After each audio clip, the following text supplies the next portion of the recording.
You will go to Arrakis as our agent, prisoner. You have one task. Find the Fremen. Wake the sleeper. Do you understand?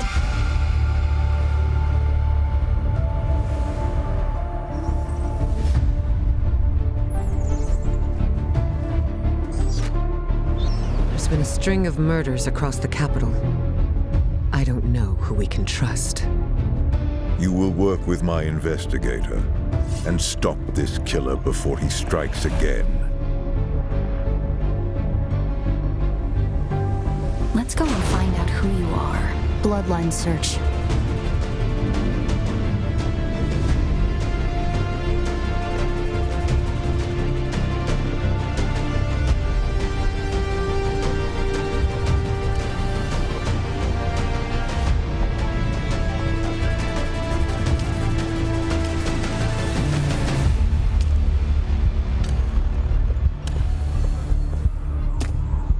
We need all the hands that we can get. Can you take directions, Pawenda?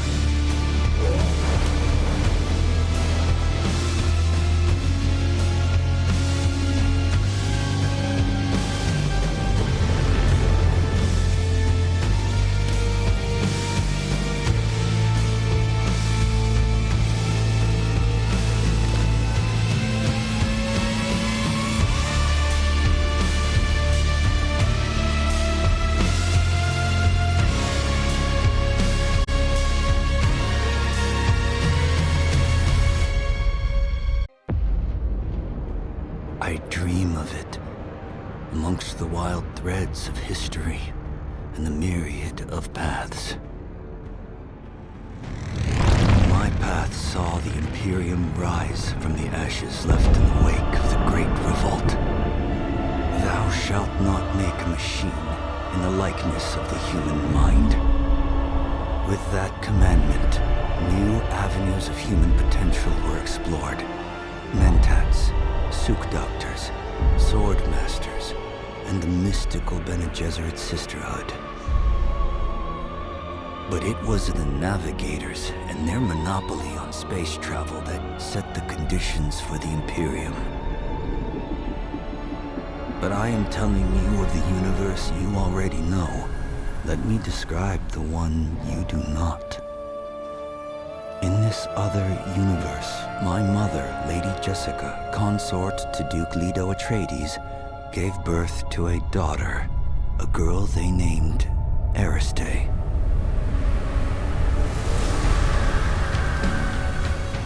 Because of her obedience to the Bene Gesserit, Lady Jessica is trained as a truth-sayer. Because of that training, Lady Jessica was able to detect Dr. Yue's deception. Because of the forewarning of his betrayal, House Atreides survived the Battle of Arrakeen. Because of their survival, the Emperor declared a full-scale war of assassins.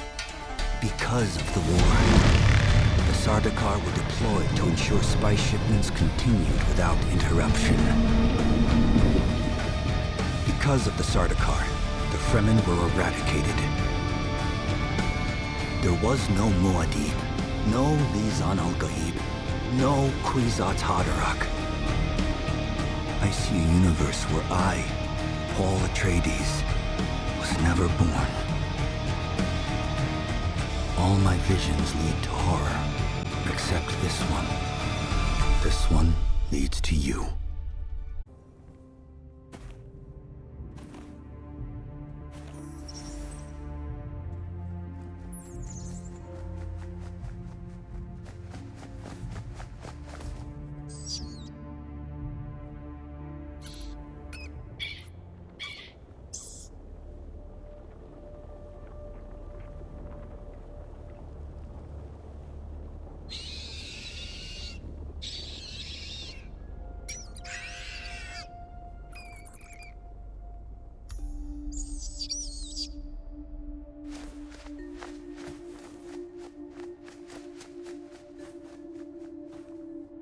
Very good. You're there. Count Fenring wants to talk to you, and it's never a good idea to keep our dear Fenring waiting. Come to me in Harko as soon as you can. I have a ribbon for you, kitten.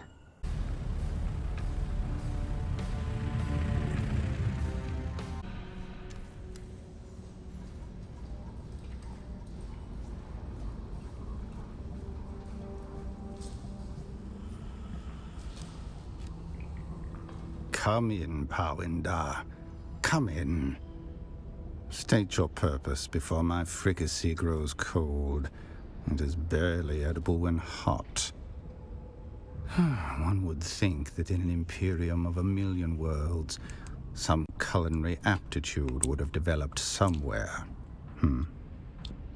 What I wouldn't give for a proper bowl of Klavna Gar, or even a plate of Borks, steaming, rare, and glowing like the fires of Aralu. What is it you wanted again? State your business or be gone. My fricassee grows cold. 13! Where are you hiding, damn it?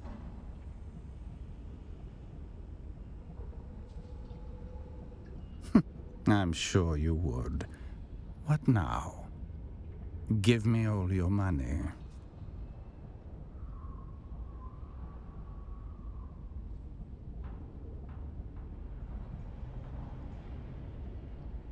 I have been called many things, but never fanatical. I would have you know that not all of my kind adhere to the strict orthodoxies. Many are content with a more spiritual and less demonstrative relationship with the one true God.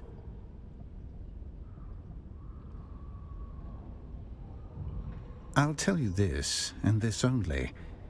In my culture, information is a currency more valuable than gold. We don't just give it away.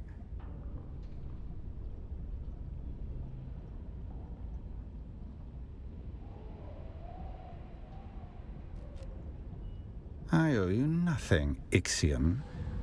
As usual, your kind has it all wrong. We were not invaders. We were your redeemers. I've been to the dark heart of your frozen world, seen with my own eyes the demons you breed down there.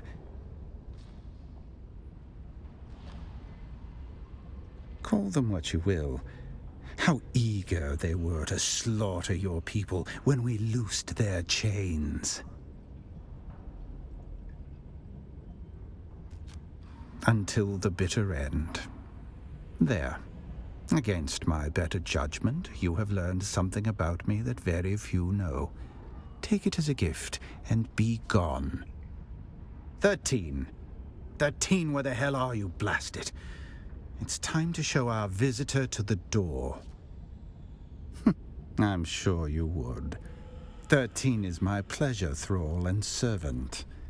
I don't know what his given name was before I changed him to her, but it's 13 now.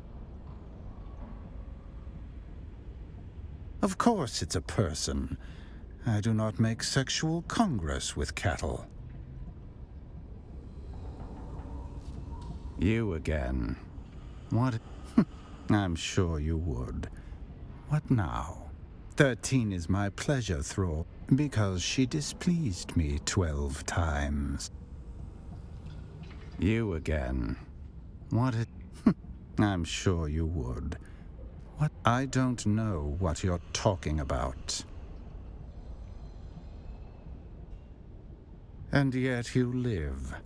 To stand here and casually risk your life in speaking of things that are not meant to be spoken of.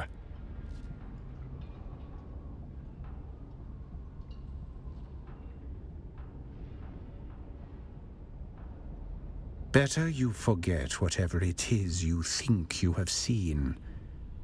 Call it a bad dream, half remembered. Bother me no more with your fanciful tales, Pawindar. They will get you killed.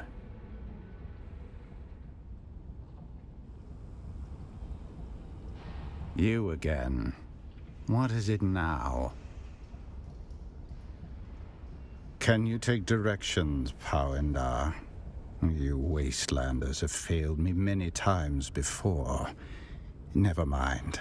I can't expect a truthful answer from your ilk. But it just so happens that there is a matter that could benefit from the attention of one with your rough, skills. A package of mine is overdue. Need is overstating it. I simply require an odd assortment of spare parts to fuel my experiments, and will pay handsomely for their conveyance.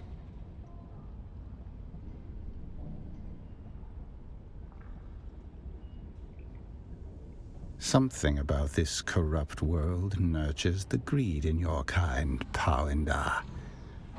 Until recently, I had a convivial relationship with my supplier. They provided a fresh and steady supply of the materials I require, and my payment was similarly unfaltering.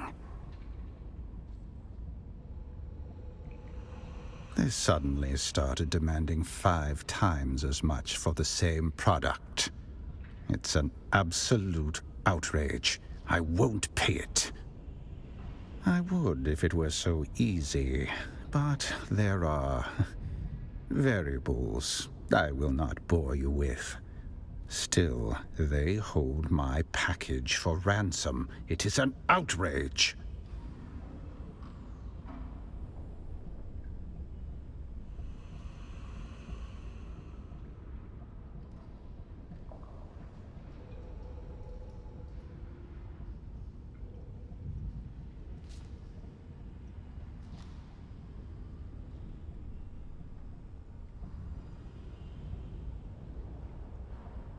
You will find the robbers in the Jabal Efreet.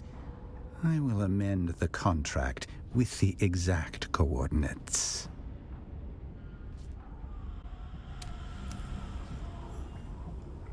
You again. What is it?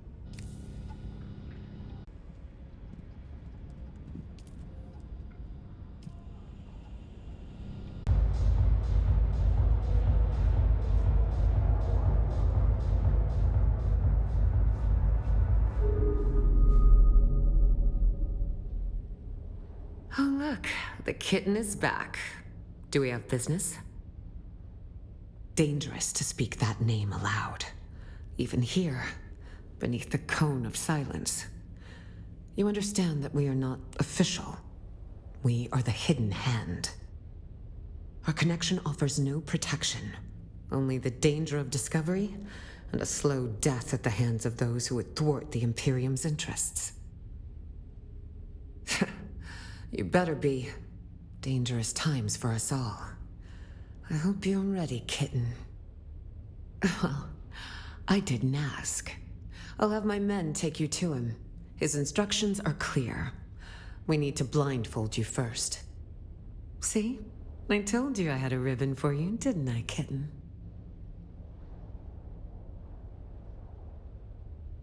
Where is the trust? But very well.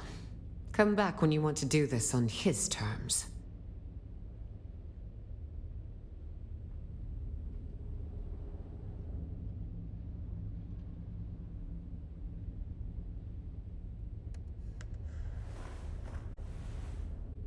Oh, look, the kitten is back. Dangerous to speak that name. Our connection offers... Well, see? I told you I had a ribbon for you, didn't I, kitten? Such trust. I promise not to take advantage of it.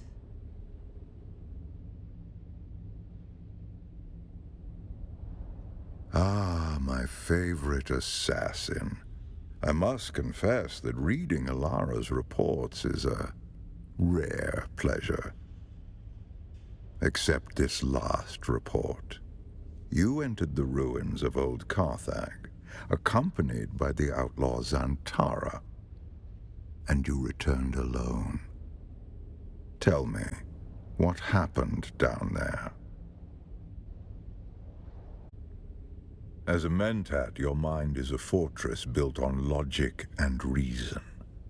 Yet even the most impregnable fortress conceals hidden gates. Tell me what transpired. Spare no detail. The Bene Tleilax, a nest of spiders that burned with old Carthag. Or so I thought.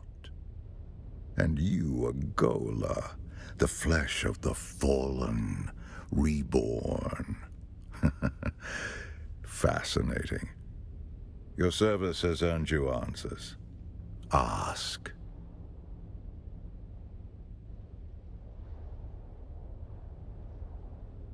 Years ago, my informants traced some unusual activity in Carthag to a Bene Tleilaxu lab.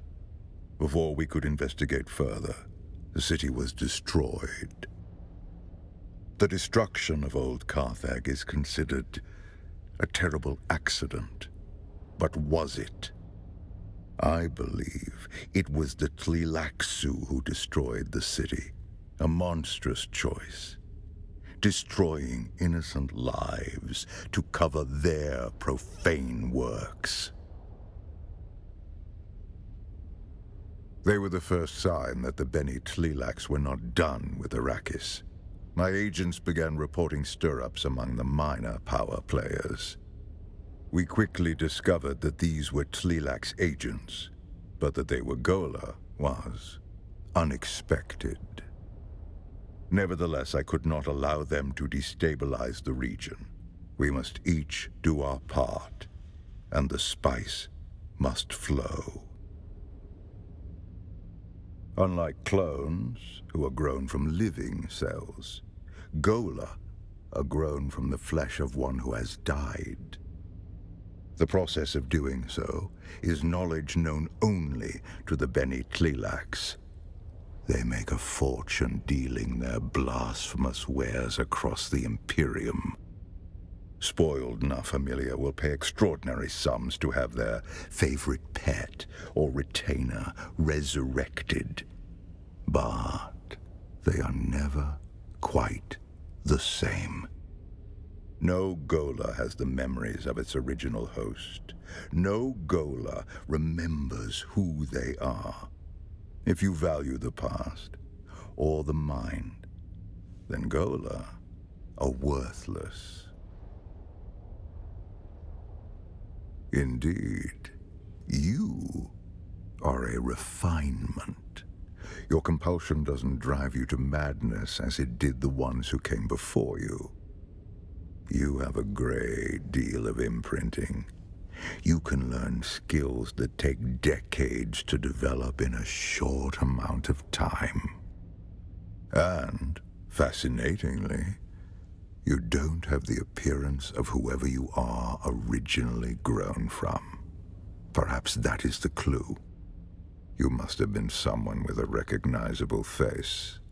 The Bene Tleilax are forced to hide you in plain sight.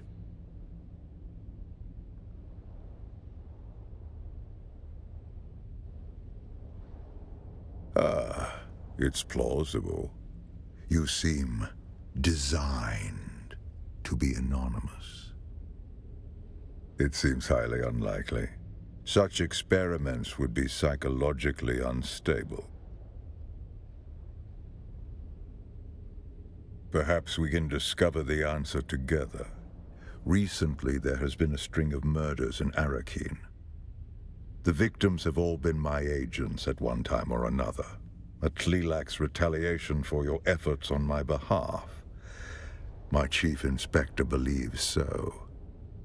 Travel to Arrakeen. Find my investigator in the Imperial Consulate. He'll be thrilled to have the help.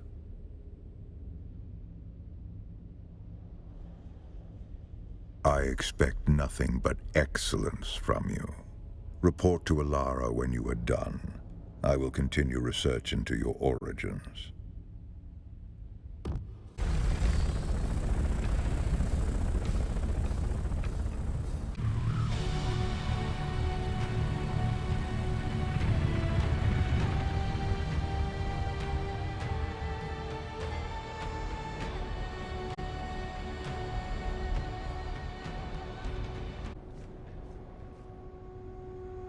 Well, if it isn't Fenring's pet puzzle box.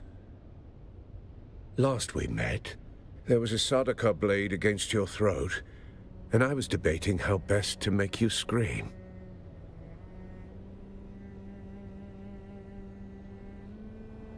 Careful, prisoner. I might start thinking you're trying to scare me.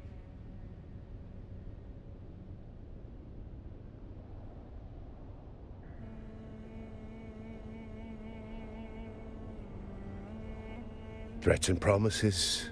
Sounds about right. Let's get this going before the killer makes a third option.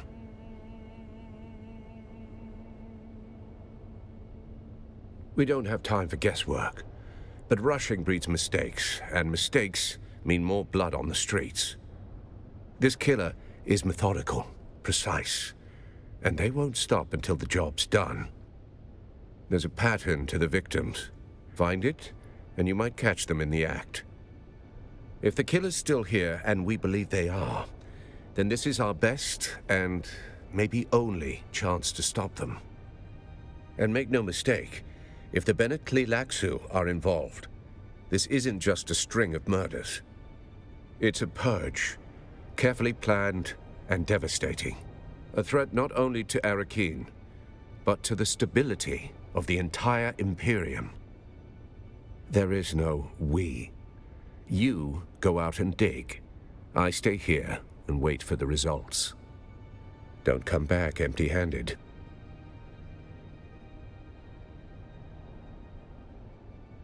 I am doing that very thing, am I not? The Sheriff of Arrakeen has many opinions. One of them is that I should stay out of his way. For now, it's sufficient that I remain in the shadows. They were competent, trained, and experienced. But skill only gets you so far when someone's watching your every move. They ran into something or someone they didn't expect. That's why they're dead now. No one's been able to stop whatever's behind this yet. You want suspects? Count Fenring has enemies stacked like sandbags. Some want him dead, some want him ruined, and the rest are just waiting to see which comes first. You're not Fenring's only pet. He's got a whole shelf of broken things he likes to wind up and watch. Start with the engineer, Austin Lath, on the upper level of the Seleucid Bull. The last two victims were known associates. He must be mixed up in this somehow. He's not out on the floor with the common drinkers, if that's what you're thinking. Lath sticks to the back rooms, quiet, curated, and expensive enough to keep the rabble out. Of course not. They are restricted to patrons of higher standing than prisoner. You'll have to speak with the barman on the upper level of the Seleucid Bull, Alistair Chin. Either he or their security man, Ugo Firenze, can provide access. Lath had an assistant, Hester Krimt. Talk to her. She's a smart girl. Does most of his work, then earns her hazard pay swatting hands from randy officers on the upper level of the Bull. We have a prevailing theory, yes. You've just come from Carthag, have you not? Then you felt it. The way the air there hums. Like the place is still screaming. That wasn't war. Wasn't Harkonnen spite. That was Tleilaxu work. Precise and measured erasure. And these killings bear the same signature.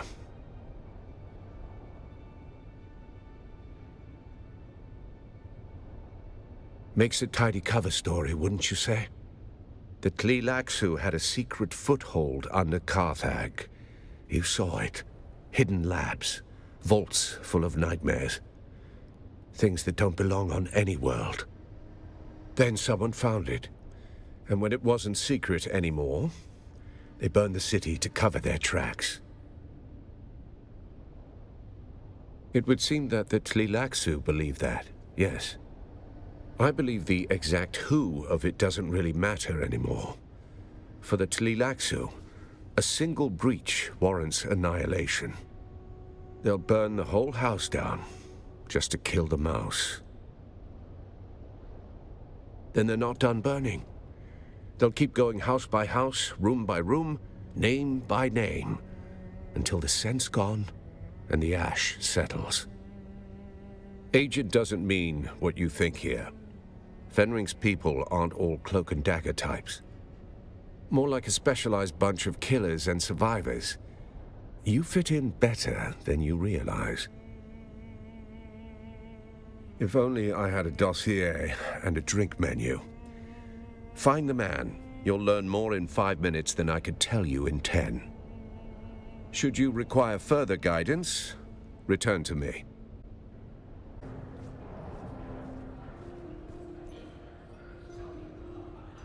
Hello! Welcome to the Matador Room, where the spirit of Caladan steps into the ring, poised, unshaken, and noble to the end. Here we pay tribute to Duke Polus Atreides, the Matador of Honor, the blade wrapped in velvet. His was a dance not of death, but of discipline, of a soul meeting fate without fear.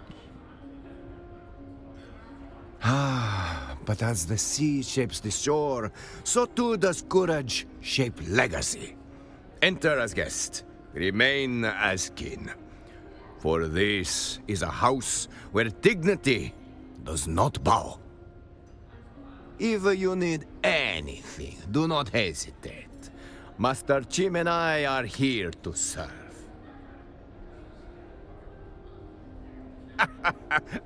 Believe me, I would love to usher you in and cause a scandal. But unless your house's sigil is on the registry, you will have to enjoy this floor with the rest of us wretches.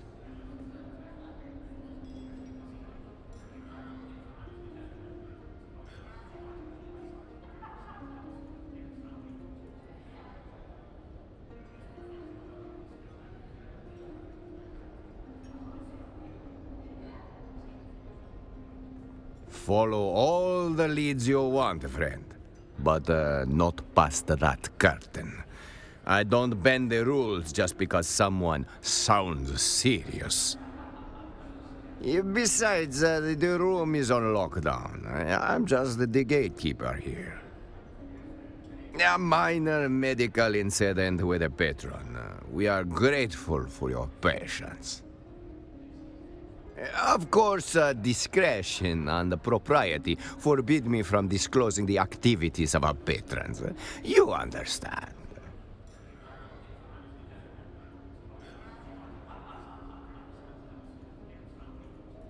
Hey, Thors sent you. Yes, we know Master Leith well. Alas, he is the subject of the unfortunate medical incident I spoke of. Yes, but that was before you identify yourself as the sub-prefect's agent. I regret to inform you that the engineer has suffered the most conclusive of health setbacks. Let's just say he won't be ordering more drinks anytime soon. Master Leith, he was not exactly a social creature, but he wasn't a monk either. Few faces came and went, trusted ones at that. Well, Alistair, the steward, kept him fed and pickled. The wine merchant, Ambrose Lucifera, would sometimes stop in for a glass or 5. He and Leith share a taste for esoteric reactionary literature. Oh, and his assistant, Hester Klimt. Well, she is the one who actually keeps the planetologist office running. If Leith had a shadow, it was her. She is a blend of outdated political theory, mystical dogma, and a romantic delusion. Written by fringe thinkers for fringe audiences. Master Leith's attentions were ever diverted by it, and proletarian erotica. Proletarian erotica. Titillating stories about the field hands and mechanics, usually. Grimy rendezvous in tool sheds and bunkhouses. Factory workers rotting behind oil drums while quoting dialectics. It's someone's version of liberation, I suppose. Currently, I am speaking with you. Soon I will attend to Master Leith. Master Leith was na familia. But without kin, there is no inquiry, no scandal. Just a body and a silence. I leave a glyph for the Beggars Guild. They take care of the rest. Efficient, discreet. How else do you expect beggars to decide the turf boundaries and resolve disputes? In the old days, yes, but the Duke does not abide violence in the streets. Very well, but may I ask what is it you are looking for? What a conspiracy! The man was cooked on Vanta draft, and he liked to play revolutionary between relapses. Mind hyper-black reason, cut with a soot sweat from doomed men in the pits. Vanta, they call it, on account of how fast it blinds you. Did the chief tell you how the Vanta draft was first created? It started on the penal hives on Pol Kavir. Some hellhole where they mined hyper-black resin under pressure so dense your piss come out carbonated. The overseers used to take the chem runoff, the stuff that peel chrome off dropships, and cut it with fermented sweat from the miners' exosuits. Ugh. They call it Vanta, after what it did to your vision. First sip steals the light. The second steals your past. They used to lace it with trace amounts of expired melange to keep the convicts docile and dreaming. The problem is, addicts start liking the dreams. One idiot smuggled a bottle off-world.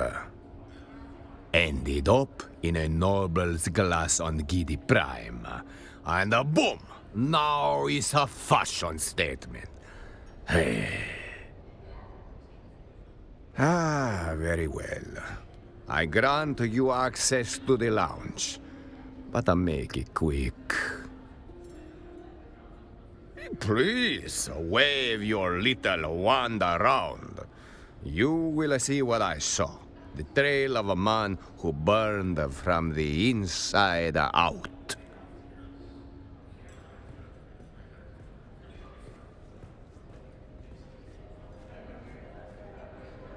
Welcome to the Matador Room.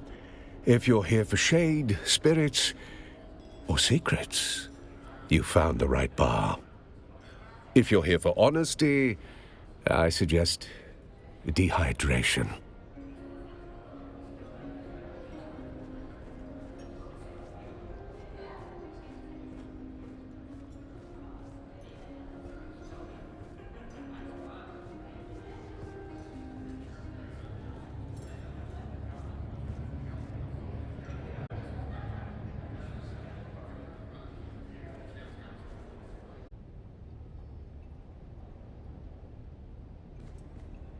If you're hearing this, well, I didn't get away. I'm Austin Lathe, engineer. The guy they call when they want things done, not questions asked. There was this one chance I could have said no, but I didn't.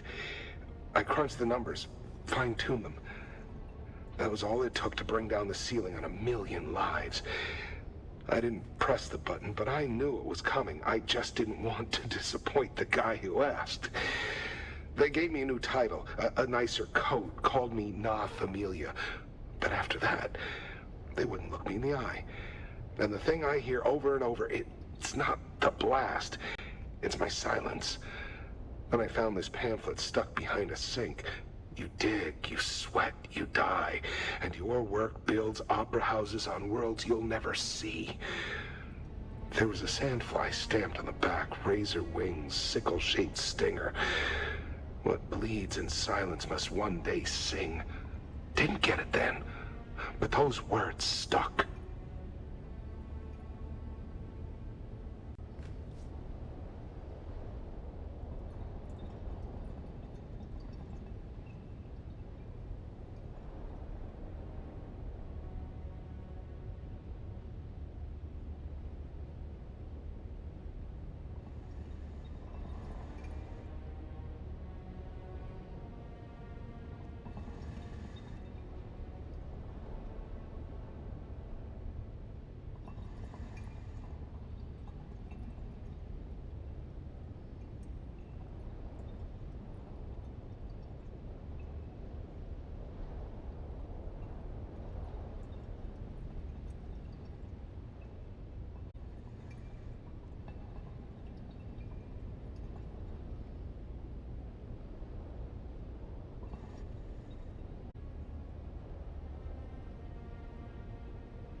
Evening, Sergeant.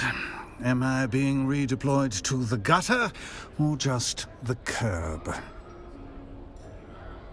Looking for Austin Lathe, hmm? Let me tell you about Corporal Lathe. No relation, mind you. 5th Mesa Infantry, Dejamwadi, hell of a fight. We'd cut down half a cohort of Harkonnen dragoons and engineers, stalling the Bastion's build.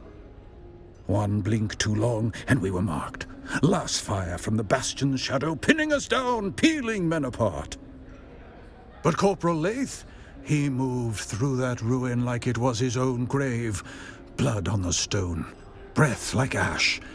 Got behind the nest, killed it quiet. A minor victory swallowed by the endless grind of war. Corporal Lathe and 11 other troopers died that day.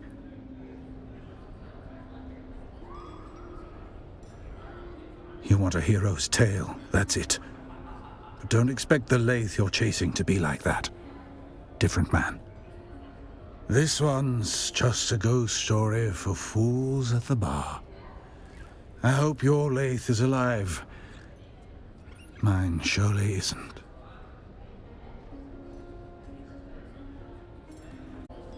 Found what you were looking for? Or just a new regret to pair with your drink? If you must.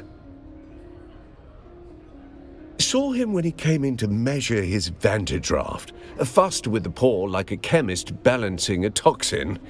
That was this morning. His assistant Hester and that puffed-up wine merchant Ambrose Lucifera used to intrude, but not lately. The last few weeks he kept the door closed and the bottle closer.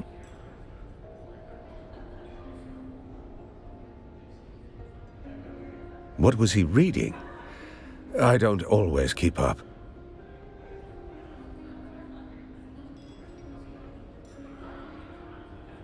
Very heavy, and good for killing ants. I'm holding out for the Communinet adaptation. Histories of Imperial Descent Volume 6 was a real hoot. He was a good customer, generous with his bar tab, which was paid like clockwork at the end of every month. That was my impression. The Solaris were always transmitted by wire from an account with an Arsent transit code. A garrison town in the eastern Haga Basin. Pray you never see the place. It's where the Sardaukar are encamped.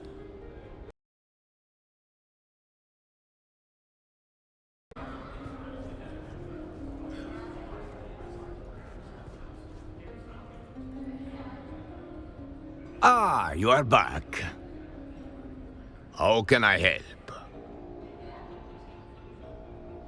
He did say something about hating the Harkonnens, but that does not make him special around here. Trouble and the Harkonnens go hand in hand here. You could throw a stick in any direction and hit someone with a grudge against the Baron.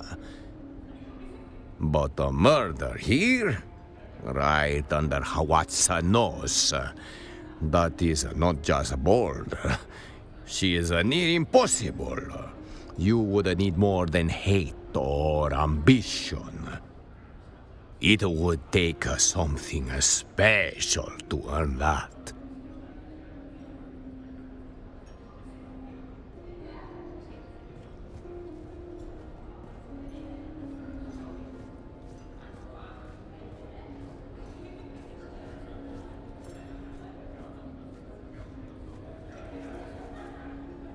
If it isn't my would-be assassin with a heart of gold, or perhaps silver or bronze, I can always count on you to liven up a mundane evening. Austin's dead, but I only saw him recently. So full of life.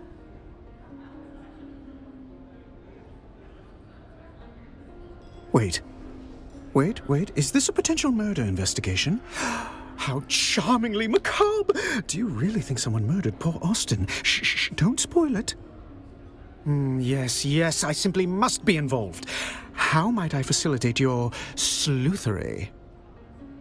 Now see here, I am only midway through today's debauch, and am of sound enough mind to answer the queries of both of you. There are two of you, yes?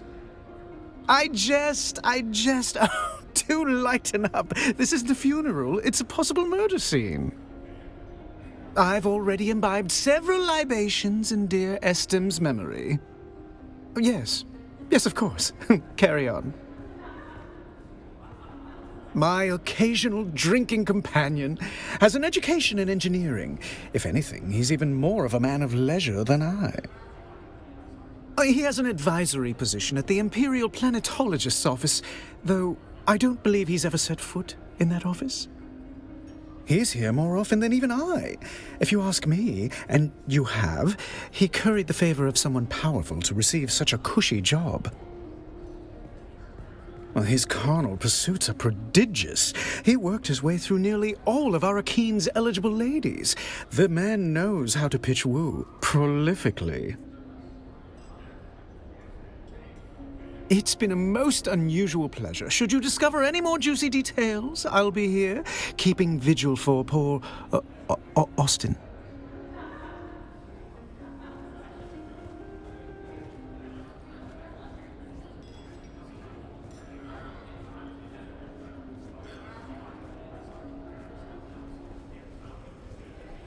Very well. What do you want?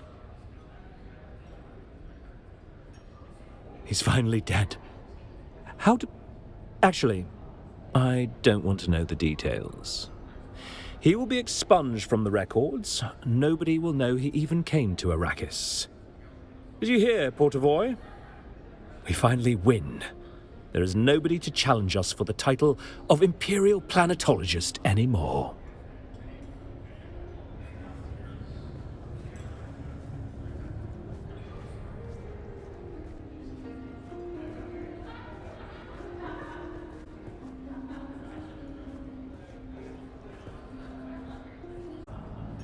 I swear to the stars, if you're here to ply me with a drink, I'm going to shove shards of glass in your eyes. I'm sorry. Am I sorry? No, I'm not. Let me be plain. This is the worst possible time. I do not wish to speak. Kindly go away, please. You've seen... Very well. Let's get this over with. My name is Hester Klimt. Ask your questions. Who made that fanciful exaggeration? Ambrose Lucifera? The man's mind is a perverted carnival.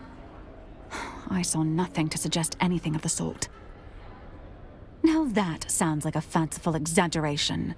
I at least saw nothing to suggest anything like that.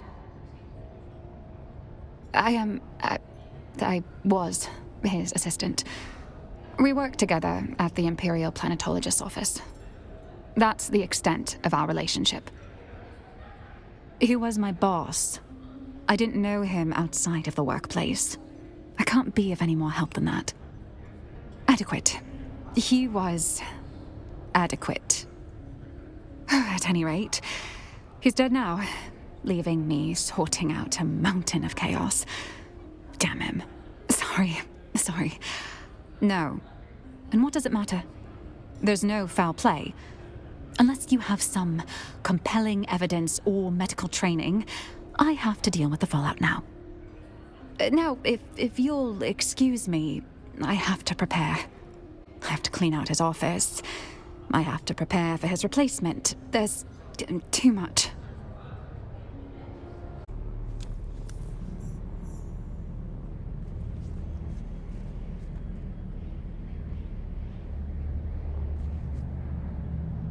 You do not appear to be injured or ill.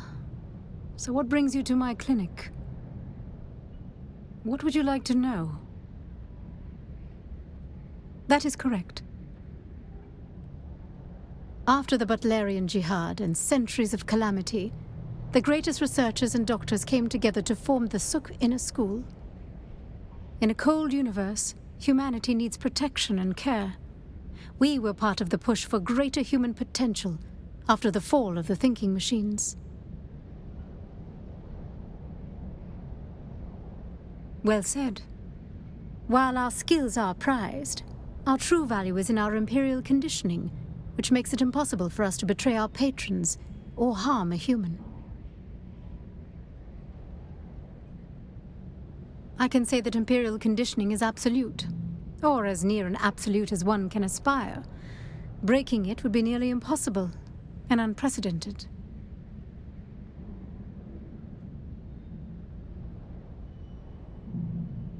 If blackmail, torture, or threats to loved ones could subvert imperial conditioning, every house would have done so to their enemies by now.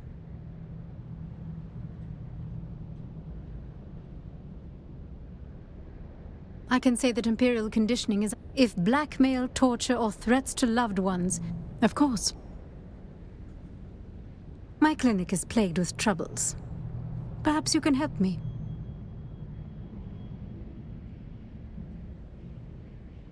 I came to this war-torn planet to do good. Instead, vital equipment and medicine is stuck in administrative hell. No doubt the supplies are flagged for the shady origins. I would be grateful for anyone to go to the customs office and straighten this out. We meet again. I can't say I know the name, but I'm afraid my head has been buried in matters concerning my clinic of late. What's this to do with me? A possible murder, then. I see. That is interesting. At least morbidly so. Today has taken an interesting turn. I'll do the best I can without a body to directly examine. What can you tell me about the state of the cadaver?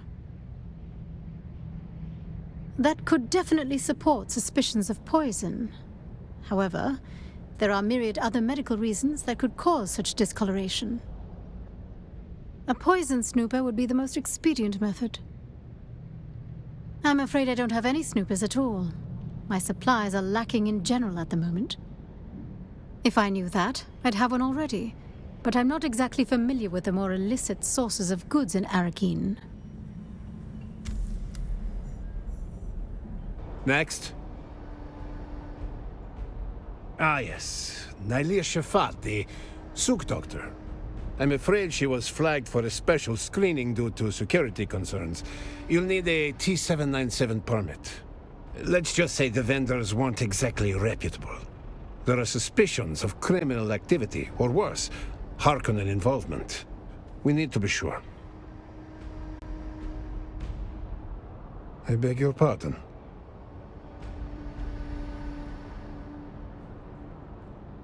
I'm not sure what exactly you're implying. You are very much mistaken. You lament that? No. Look, I'm going to sign off on this as long as you give me your word there's no Harkonnen treachery in there, all right? All right.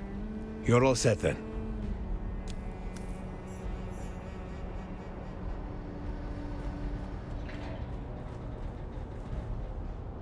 Oh, hey there, friend. Looking for anything special? Well, color me curious. You've got a specific purpose in your eyes. What are you looking for? Don't know the man directly, but his name comes up now and then among those of us who sell things on the sly. You're in luck. I just so happen to have a snooper. I could part with it for a proper pittance of Solari, or perhaps some alternative form of payment.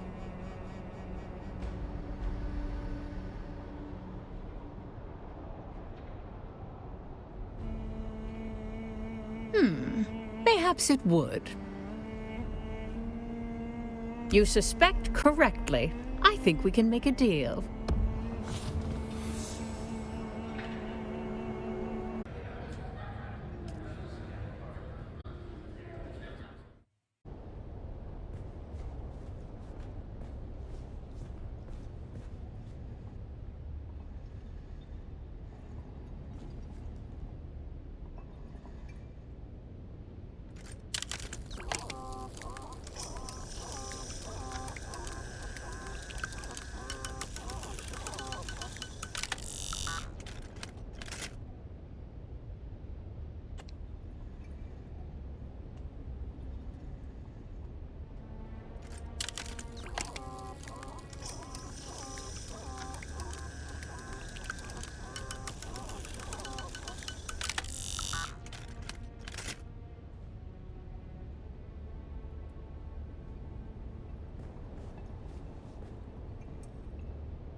You? Again? You're like a rash. Sorry. Was that hurtful? Not hurtful enough. How is this supposed to go? I'm in over my head. I'm not in the proper state of mind, and I promise there will be collateral damage if I have to open my mouth. Murder?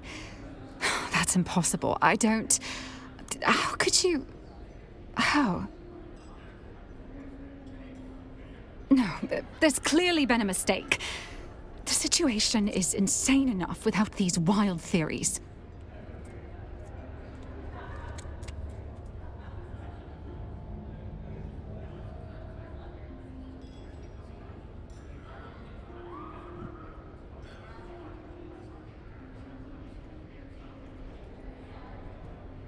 All right, you nerve-wracking hound.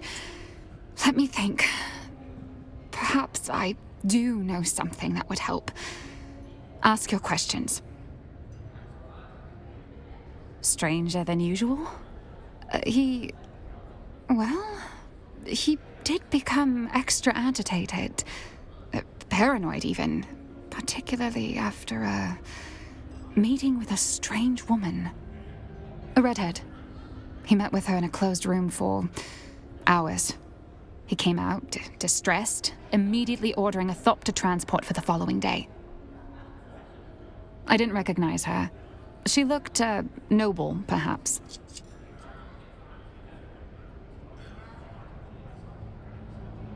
Congratulations on that brilliant deduction. I don't know if I should... He had a secret workshop in the Eastern Shield Wall. I don't know why he chose such a remote location. I don't know what he worked on there. I never saw him work. I'll send you the coordinates of the workshop.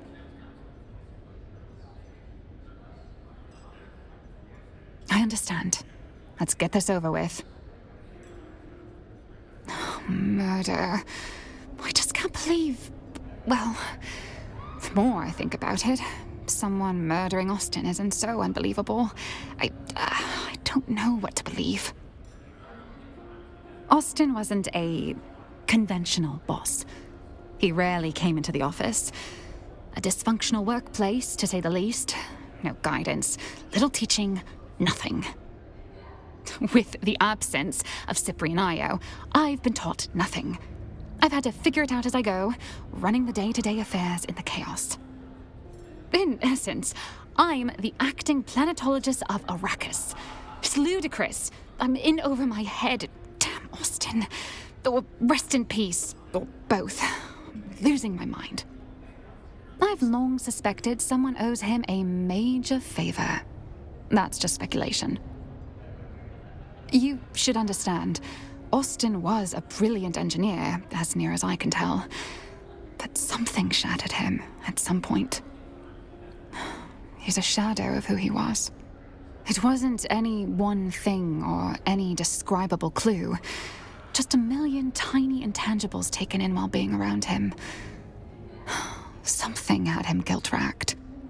Once I saw him sobbing over a set of city planning sketches. He didn't see me. He avoided his work and skill set. It made him feel guilty or afraid. I'm not sure how he made ends meet, but the job title remained and money kept coming in. An alibi for Austin's murder.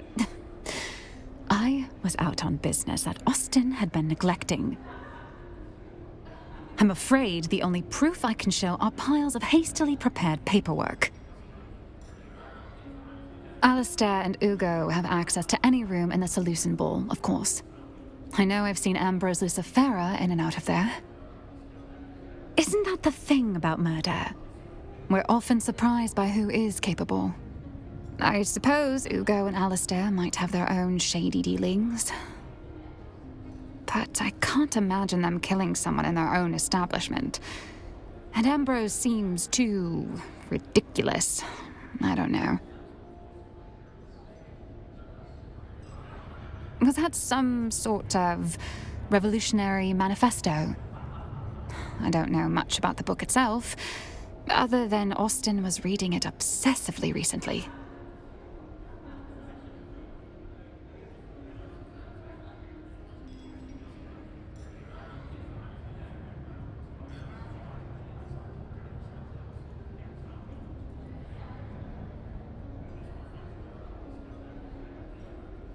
Easy there, you maniac. I'm not hiding anything.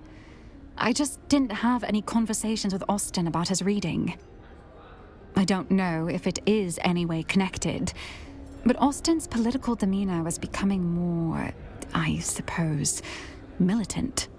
Towards the end, he also seemed to be hanging out about more and more shady and dangerous-looking people, though I have no idea who they were.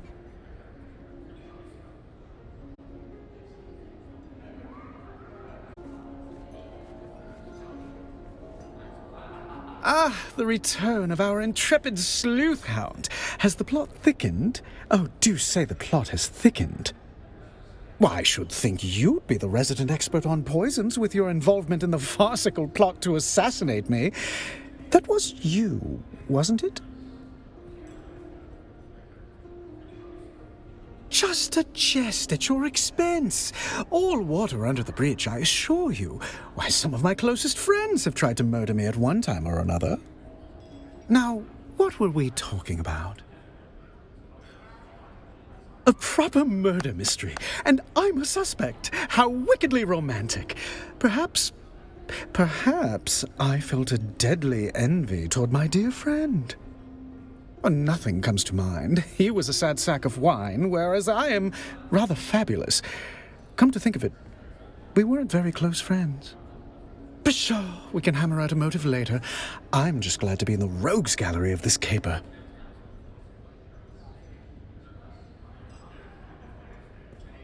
I am an acquired taste. If someone does not like me, I suggest they acquire some taste. Do I get to play the part of a potential suspect? Fun! Yes, I've been at this establishment for most of the day. Sounds sad now that I'm saying it. Anyway, the proprietor can vouch for me. Well, only the usual assortment of patrons. Nothing noteworthy, I'm afraid. Allow me to lend you an ear. Maybe two. I can say that he was rather buried in that book, a recent reading obsession.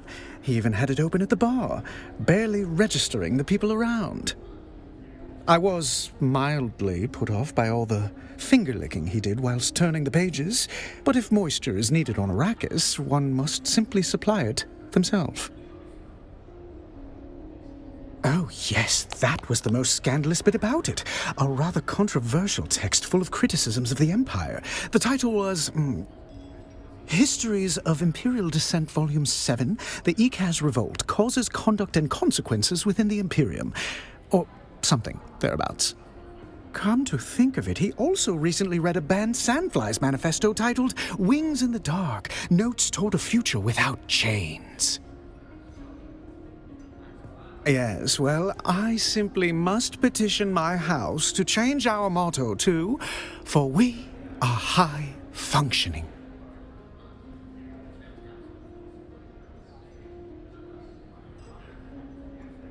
I'm afraid I missed out on that bit of gossip. A pity. I did see him reading a Sandflies manifesto recently. Only that they have an improbably high propensity for slapping me, men and women. Though to be fair to them, I deserved it. Oh, do you mean Austin's tremulous little apprentice cowering at the window?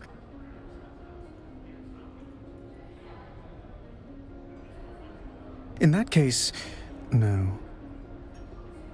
I shall count the minutes until the next disaster. It's been a most unusual pleasure. Should you discover any more juicy details, I'll be here, keeping vigil for poor Austin.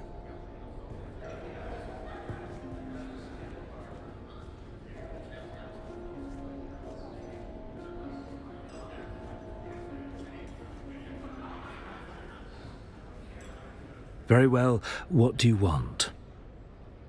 I'm sure I don't know what you're talking about. Why are you harassing me? Portafoy, prepare for action.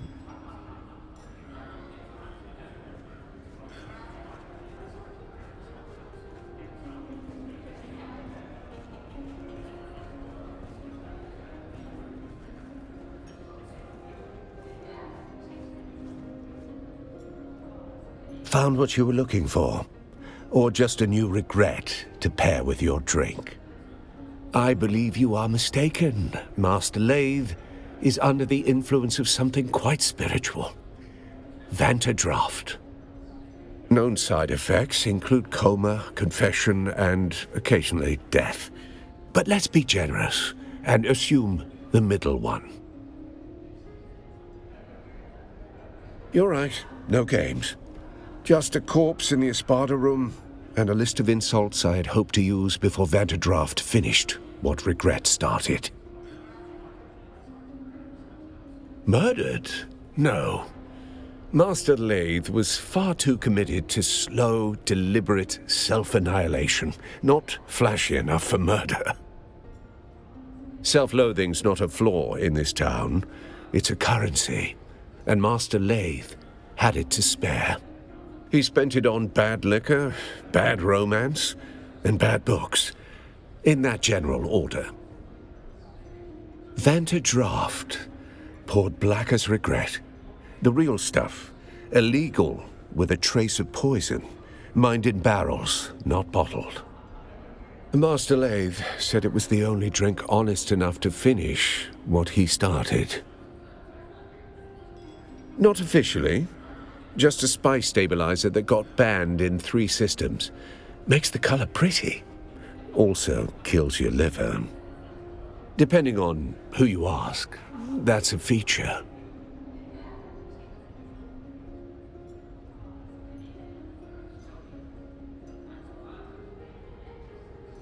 Optimistic? That's generous. The bottle said, may impair judgment. Master Lathe read that as permission. Master Lathe collected bad decisions like drink tickets. And love was just another excuse to disappear for a night. Or 3. Weird stuff, off-the-record titles. Things that don't circulate legally. Class struggle, worker dignity. That sort of quaint filth. The kind of books that'll get you locked up on over half the systems in the Imperium. Sorry. The desk to sign out library books is on the lower floor. Things you don't read for fun. Anti-imperial treatises. Sandfly manifestos. I don't know. I suppose he wanted to unbolt the class system with his wrench and conviction. Should have known tools like us don't get to fix things. We just hold the weight until it crushes us. You will have to ask his assistant, Hester Klimt. She catalogues tragedy like a tax collector. Go spoil her mood.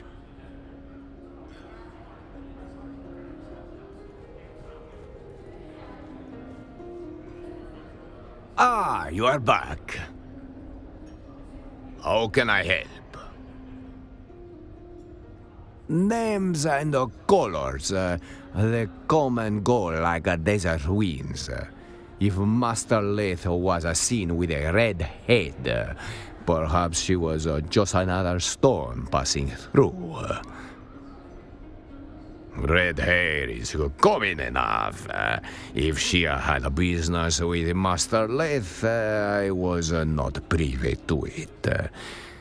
Some things are best left unspoken, eh? But who would want to kill Master Lathe? He was already doing a good job of that himself. Between his taste for that toxic Harkonnen brew he loved so much, and the company he kept. House deserters and ex-Dune men mostly. Not the kind that file taxes or hold court on Kaiten. Keep it down, stranger. But yes, if you are asking if Master Leth drifted that far, he did. Master Leth was a creature of habit, wretched ones. Benders that lasted days, women and drink until he couldn't see straight. Oh, public! Shouting poetry in the gutter. One sock, no shoes. The sheriff, he dragged him in more than once. No charges, of course. Not for his kind. He would vanish, poof. Sometimes for days or weeks at a time. Always come back clear-eyed, skin back like a desert stone. That is when he would hole up in the private room, pour himself a Vanta, crack open one of those revolutionary tomes, and the cycle would begin anew.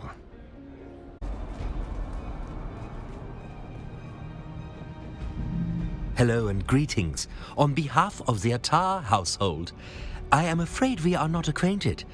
Perhaps Sir would do me the courtesy of an introduction.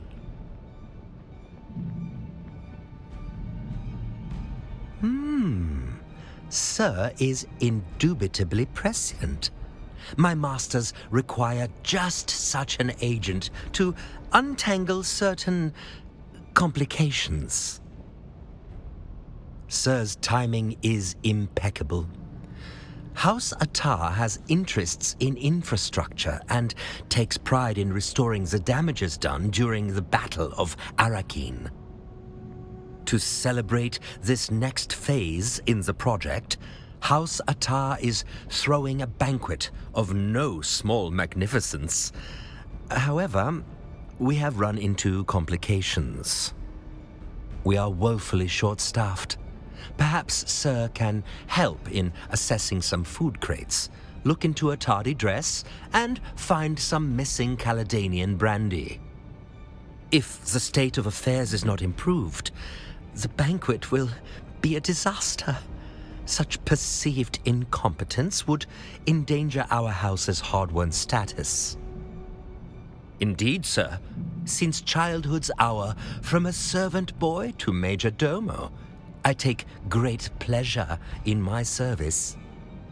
House Attar is a minor house, but a proud one, and, dare I say, on the rise. The first requirement of any successful banquet is fine food. We cannot accept anything less than impeccable quality.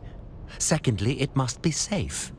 Nobles each take their own precautions in turn, but it is the host's solemn duty to check for excellence and for poison. We cannot abide our guests being assassinated, or worse, underwhelmed. We require you to make such an examination. 3 crates, in particular, need to be thoroughly examined and background checked. Nothing must be amiss. Not a speck of dust unaccounted for. Hello again. Are we here for medical advice or a murder investigation? You have my thanks. It would be good to get on with the business of healing, rather than spinning in circles in a logistics and bureaucratic purgatory. Report.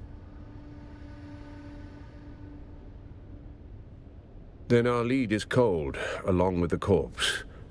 Still, death has a way of leaving fingerprints. Did he leave any behind? Self-inflicted incompetence happens more than you'd think.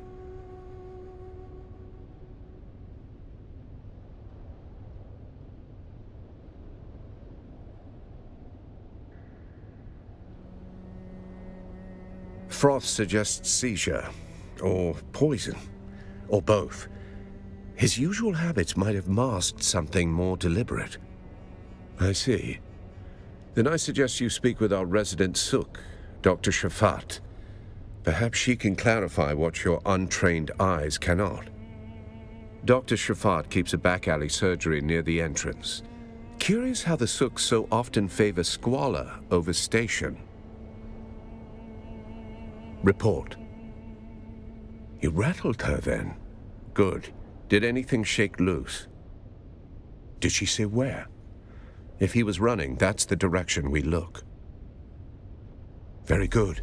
You're starting to think like a Cheops player. But every cleared square reveals a trap or a truth. Go see which one Lath left behind. The pyramid game. 9 levels. Like chess built for mentats. It doesn't matter if you have... The point is, you don't win Cheops by chasing pawns. Every piece changes value as you climb the board. Just like an investigation, you can't trust what's in front of you until you understand what's above it and what's beneath.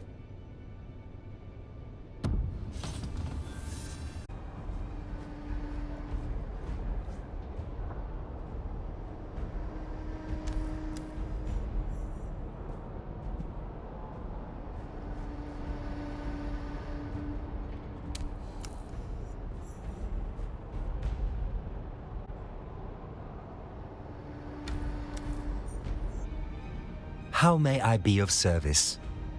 And your findings?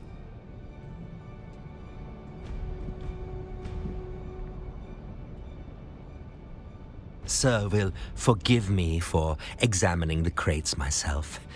To better assess your quality, you value speed and confidence to the exclusion of accuracy.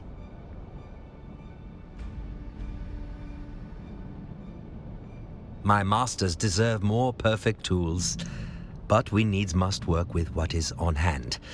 Circumstances have lowered the bar of adequacy. Congratulations.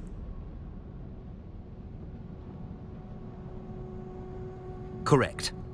The heiress of the house, Ariadne Attar, requires an extraordinary garment.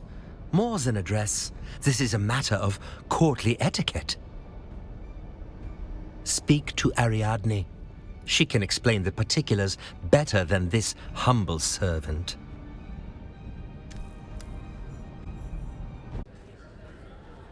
I don't know you. Are you selling something? This is a terrible time, just terrible. Come back another time, please. In that case, please stay. This is more than a matter of pretty fabrics. We are on the verge of disaster.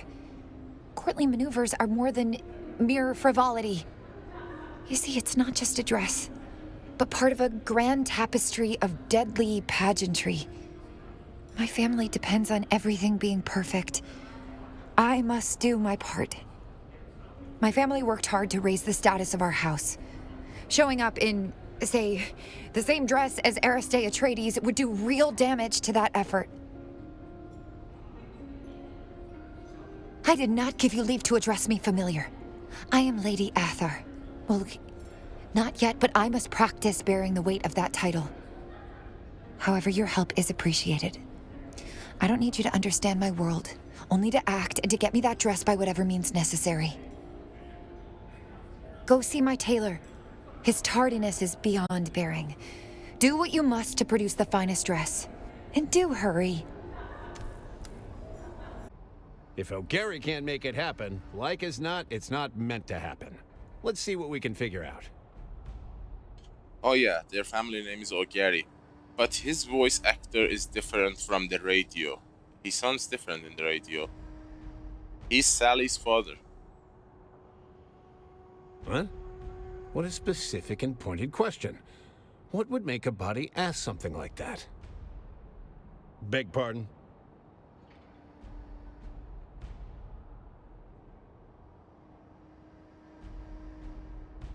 What? Oh, no. I'm afraid there's been a terrible misunderstanding. I want no part in angering a noble house. I didn't know. A mysterious patron paid me a tidy sum to steal a case of expensive brandy from customs and replace it with fake Caledonian brandy. My instincts told me something was off, so I kept both cases, real and fake, hoping it would all blow over. I didn't know. I'm in over my head. Here, take it. This crate has been like a curse I can't get rid of.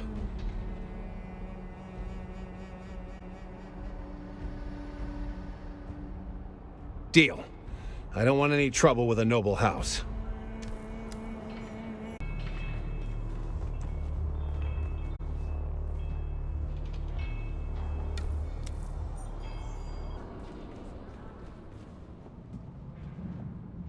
How may I be of service? Begging sir's pardon, but I do not follow. Yes, disturbing news. I'm inclined to suspect a rival of my master's. All the more reason to make this banquet perfect.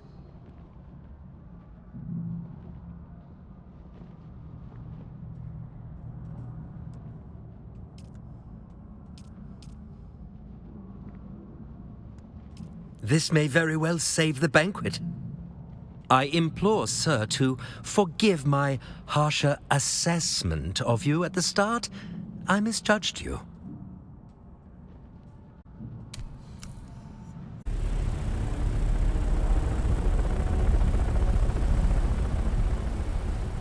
After the pamphlet, I started asking questions like, who does this serve? And the answer kept coming back, it serves them, the nobility. And nobody burned brighter on that pyre than Phaedra Vi. Old money, old grudges. She wore ruin like perfume. We drank, talked, pretended we weren't just ghosts. One night, I told her my worst secret, the one I can't say here. She didn't flinch. I asked her what that made me. A man, she said. A man with blood on his hands like the rest of us. You just don't wear gloves. Then one morning she showed up with real gloves, silk, elbow length. I knew she was hiding something. I gave her my worst sin like it was a love letter. She smiled, kissed me, then she asked for a confession. Not for her, for the Harkonnens. Said she needed money to buy back her family's heirloom. I laughed and asked if she was serious. Deadly, she said, and took another sip of her drink like it was just another Thursday. Usual. The deep desert was known to be a chaotic and violent wasteland with...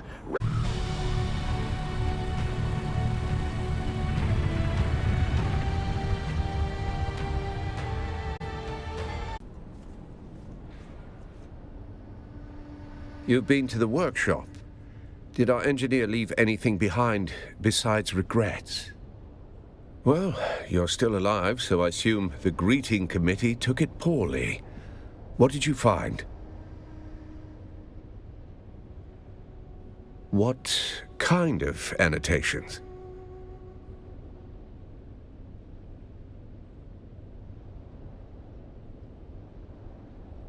Margin notes. Maybe a move, maybe a distraction. In Keops, not everything on the board is meant to be played.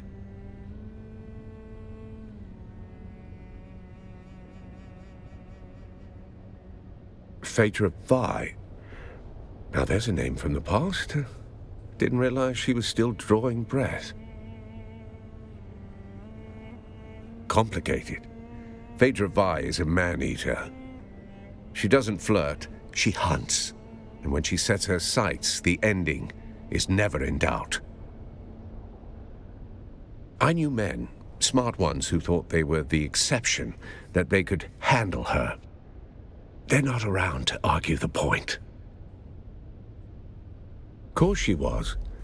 Phaedra always knew how to pull a thread until the whole man came undone.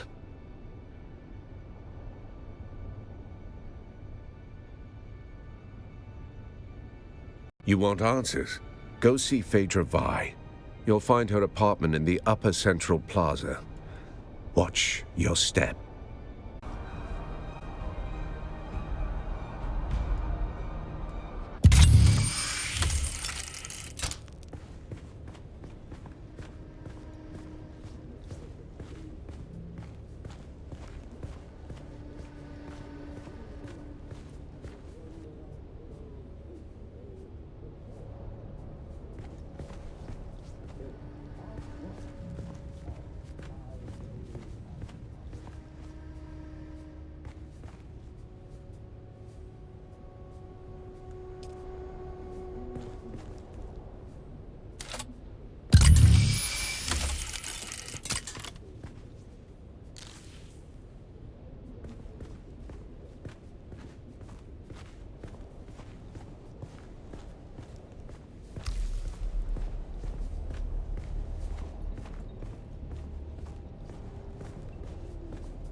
They think it's a tribute.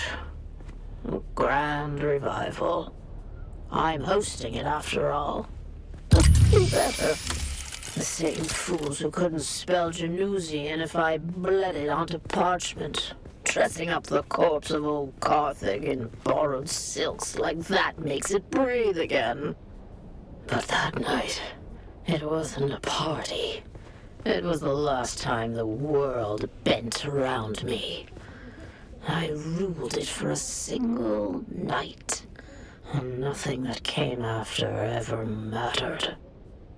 Now they wear the masks. They mouth the toasts. They pretend they remember. It's not nostalgia. It's taxidermy. Still, if the ghosts are coming, I'll be waiting at the door.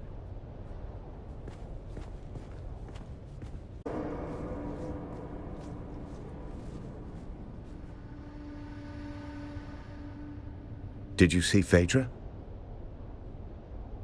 I assume you found a trail to where she's hiding. Could be something. Could be nothing. It could be a waste of time. Either way, see her. Yes, the missing piece of the puzzle. I'll be sure to include it in her obituary.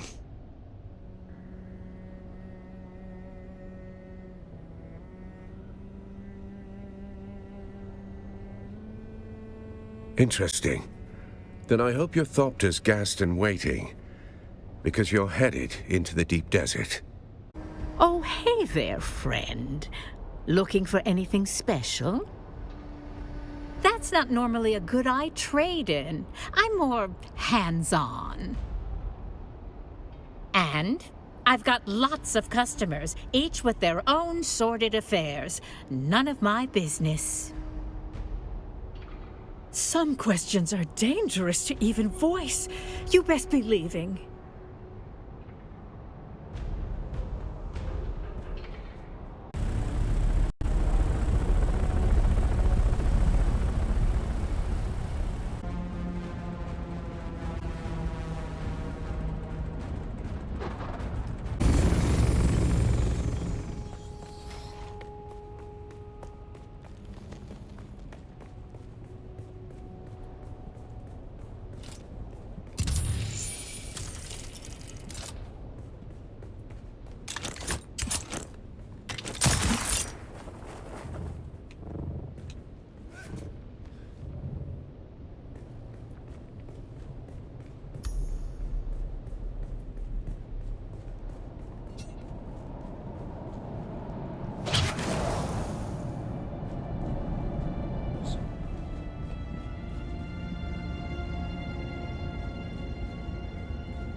Identify yourself. Found them! Where's backup?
Poor Austin.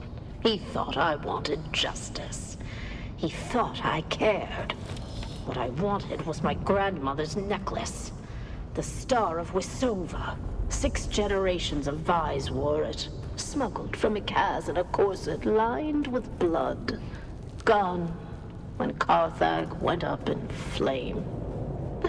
Austin saw the tears. He thought they meant something, so he gave me his truth like it was a gift. I didn't betray him. Not in the end. I kept his secret and lost the necklace anyway. Even if I'd held it again, it wouldn't bring back the ballroom, or the music, or the dancers. You can't ransom ghosts. And gods be damned, the dead never write thank you notes.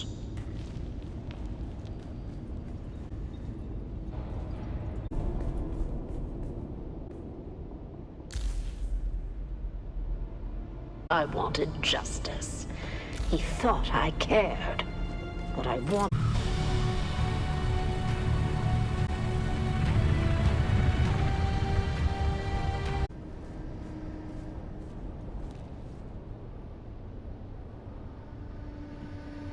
Report on the deep desert.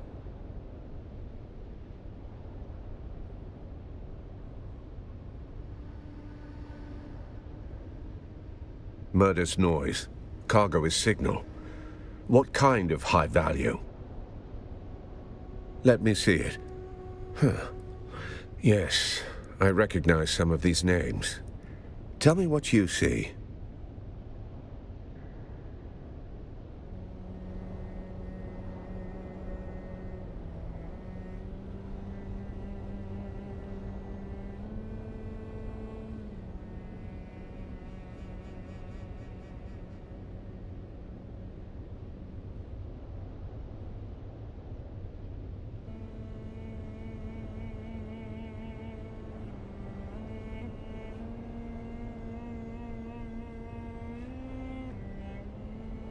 Possibly, but everyone's always angling for something. It doesn't mean it's worth chasing. Anything else? Interesting. What makes you say that? I see.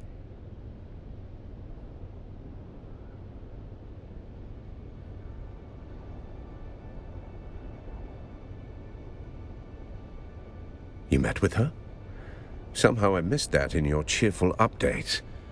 A necklace, is it? It sounds like a sentiment wrapped around leverage. Of course. A Shigawai confession. Last refuge of the melodramatic. Easier to confess to a machine than face a reckoning, I suppose. Anything else? If it were obvious, you wouldn't be asking. The answer's buried, figuratively and literally. Coincidentally, I have a seat at a banquet with Phaedra Vi, and several others listed on that manifest. I'll gather what I can there. You go back to Phaedra's apartment. That note might be our next key. Read it. What did it say?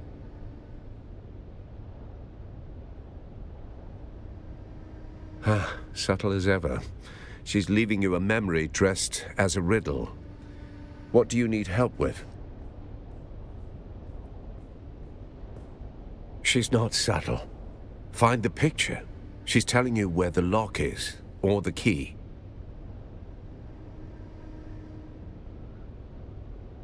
Congratulations. You've graduated from aimless rummaging to actual investigation. Now follow the thread.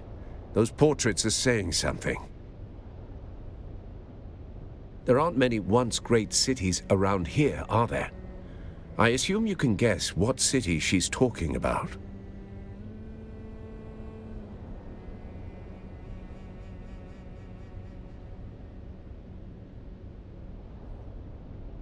Indeed, Arakene's survival is a testament to the Duke's stubbornness and luck. The answer is Carthag, And I suspect our dead engineer has provided the clue that confirms this detail. 10-194, the year the old city died. I don't know exactly what she meant you to find, but this feels like something carved, not scribbled.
I've been trying to say this for weeks. Carthag, you want the truth? I was hired to fix a problem, quietly. A man, high voice, long shadow, wanted something buried. No noise, no survivors. I helped him, mapped fault lines, tuned resonance, knew exactly what would happen.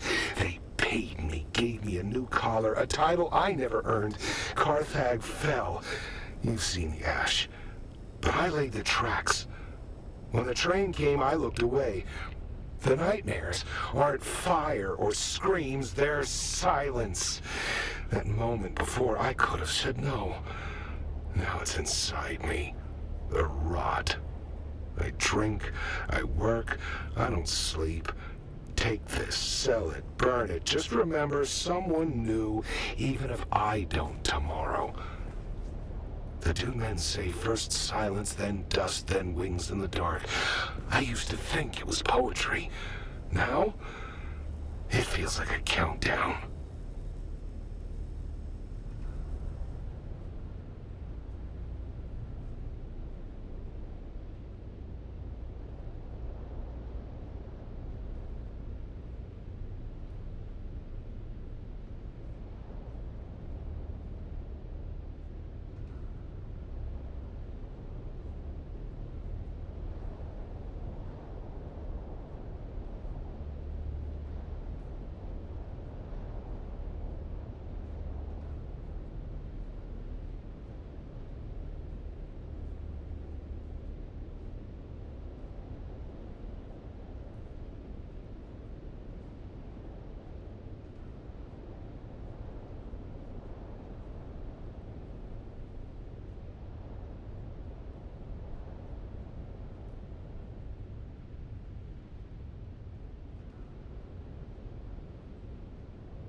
I've been trying to say this for weeks. Carthag, you want the truth? I was hired to fix a problem, quietly. A man, high voice, long shadow, wanted something buried. No noise, no survivors. I helped him, mapped fault lines, tuned resonance, knew exactly what would happen. They paid me, gave me a new collar, a title I never earned. Carthag fell. You've seen the ash. I laid the tracks. When the train came, I looked away. The nightmares aren't fire or screams, they're silence. That moment before, I could have said no. Now it's inside me. The rot. I drink, I work, I don't sleep. Take this, sell it, burn it. Just remember, someone knew, even if I don't tomorrow. The Dune men say first silence, then dust, then wings in the dark. I used to think it was poetry. Now, it feels like a countdown.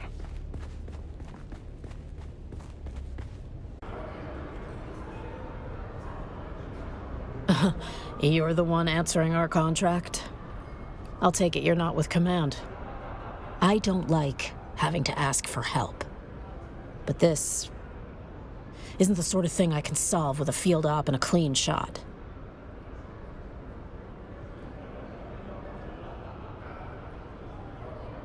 Keep it down, trooper. This isn't a field op. The walls here hear plenty. The situation's bad and getting worse. We've been compromised.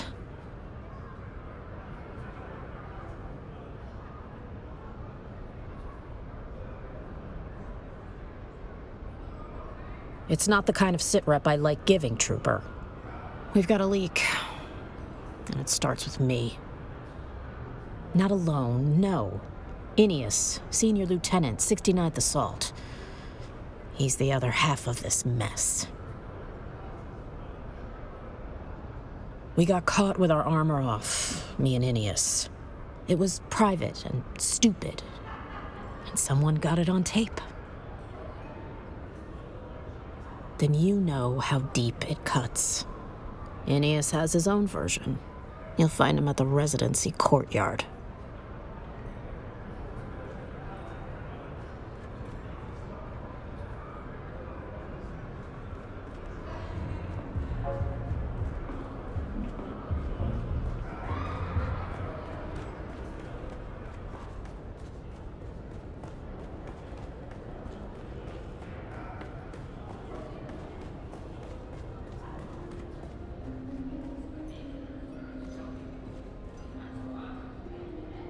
Ah, you are back. How can I help? Oh, thank the gods. We need all the hands that we can get. Your first task is a Trooper Wren. She is a young one, too eager to prove herself, hitting the bottle harder than she should, eh? Clegg is already about to summon the Provost Guard, and you know how they handle things. Get her out before she gets hauled off and ruined. Welcome to the chaos, stranger. Try not to lose your head.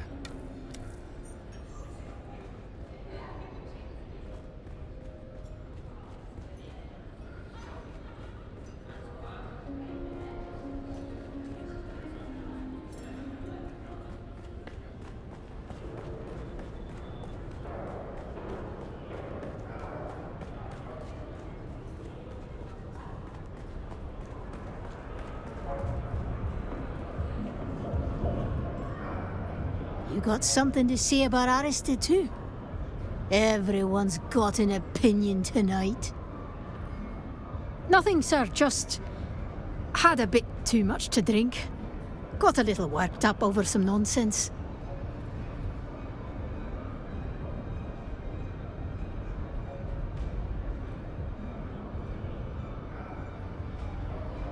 You think it's easy to be the rookie always under a microscope?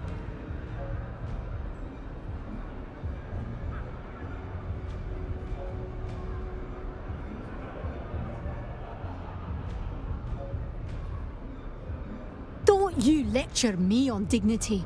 when I'm the one trying to defend the Nard Duchess's honor?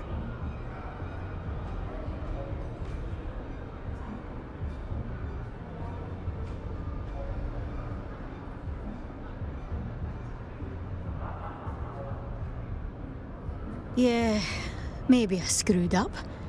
I'll head back before I make it worse.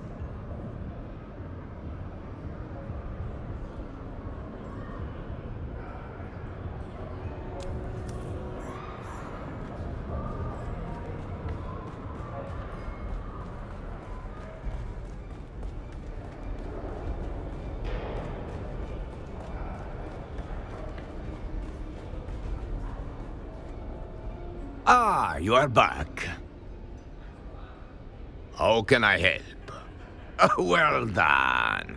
Now, Sergeant Clegg, he tell me one of our regulars, a proper sad local, is in full collapse out there. Clegg is about to sedate him with a chair. Maybe get in there first.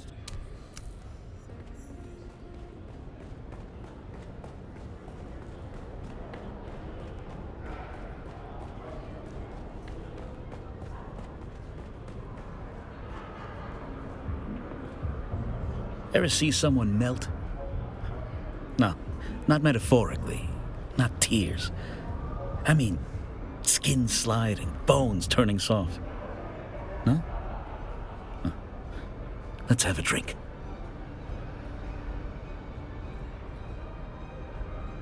So, I'm just supposed to bottle it up and rot alone. That's your grand wisdom?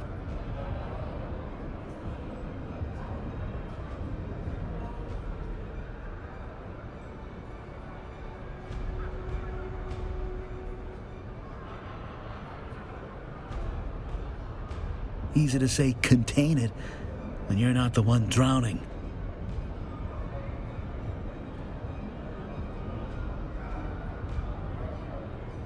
Keep your cold calculations. I'll bleed however I damn well please.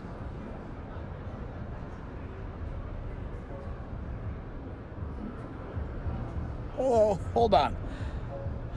You don't understand. This part's important. It's why I'm still here. Well, it's simple. My bride's mother melted. Vows still hanging in the air like smoke. 1 minute smiling, next skin sliding off like boiled meat from the bone. You ever smell that? Burned perfume and panic?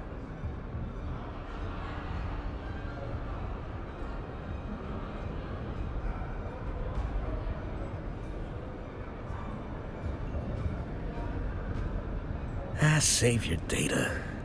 I need a human, not a walking archive of Imperial atrocities. Fine. I'll go if you cover my tab. I need 100 Solaris to settle up. Fine. Lock me up. I'm already dead inside anyway.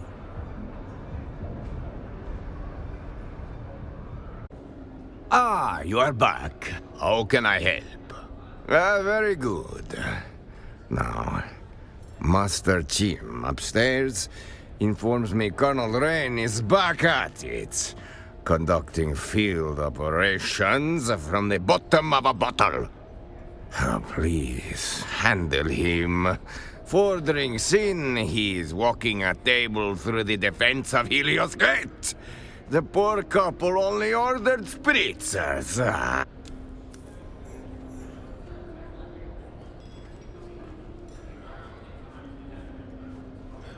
Back so soon? Can't get enough of my charming company, eh? I'm the ranking officer here, soldier. If you've something to say, say it with respect. I've been in this uniform longer than you've been alive. No, I haven't. I've bled for this house, buried friends for it. And now you think you can order me silent, like some resource steward with a clipboard? Oh, by all means, do fetch them. Maybe they'll pin a medal on me for caring more than they do. Or hell, have me shot for remembering the dead too loudly. Wouldn't be the first time loyalty got someone killed.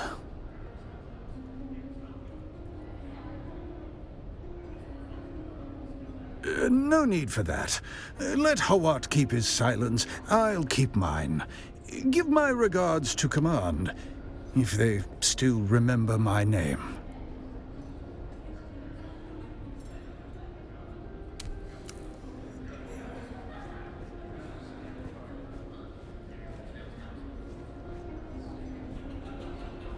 Ah, you are back. How can I help? And a peace is restored. You did good work, stranger. Here is your pay. And stranger, Jim rarely hands out compliments, but he gave you a nod tonight. That means something. Keep your eyes open. There's always more work. And I would be glad to have you on board again. Oh, hey there, friend. Looking for anything special? That's not normally a good eye trade-in. I'm more hands-on. Already told you I don't deal in information. That's a commodity that gets a body killed. I certainly don't hand out customer info. That's unfortunate. I shouldn't say. It's not good business. It's not safe. No. I knew she was scheming up something to put together the scratch she'd need to get that necklace she obsessed over.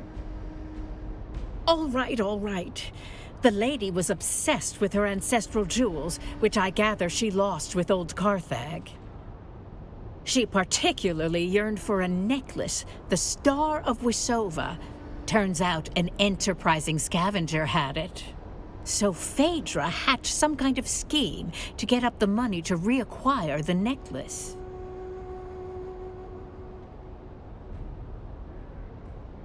Damn, I've got an answer, but you aren't going to like it. Phaedra was part of a little cabal who collectively had a stash of treasure they took out of old Carthag before it blew. Last to live takes the pot. Phaedra was making desperate trades to get the funds to retrieve her ancestral necklace. Well, anything could happen in that nest of covetous snakes. As for that person listed on the manifest, the Overseer, that is Sub-Prefect Tours. He's overseeing that group. Not the sort of thing you spill over afternoon tea, is it?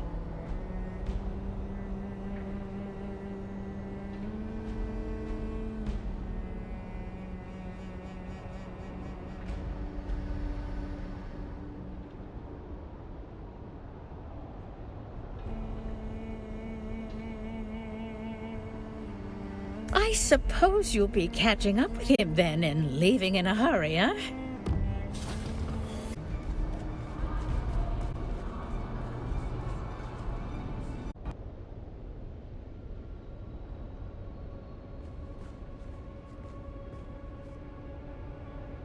That's not your door to open, stranger. Push it, and you'll find I'm harder to move than most. And by order of the Emperor, I'm telling you to slow your gallop. There's nothing for you inside.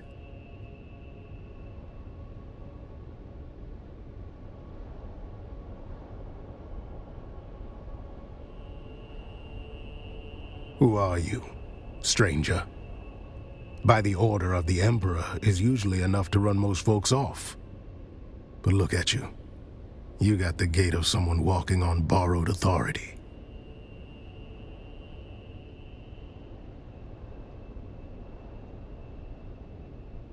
Fast or slow, I don't think you're gonna get much chatter out of them inside. They're all dead. We've got one survivor, technically. Old bird's flapping her wings on the way down. But she'll land soon enough.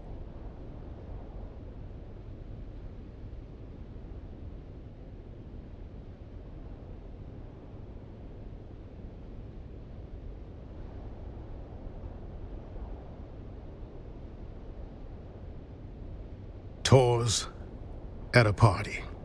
Well, there goes the mood. All right then, since you're so worked up over it, I could use help matching faces to masks and seats. And if you already know some of these silk-wrapped corpses, all the better.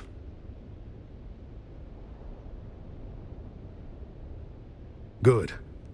That saves us a few hours of corpse roulette. A few of these poor fools I already recognize by build or reputation. The rest you and your list can help with. It's my job to know who's whispering in the shadows. This crew kept to themselves. Rich, quiet, and just strange enough to raise my interest. I've had files on half of them since they landed.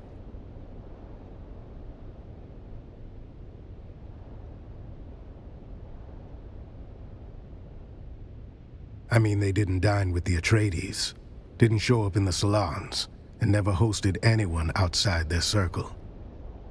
Came down on private carriers, quiet ones. No welcome party, no flag waving. When nobles start behaving like spies, I start watching like one.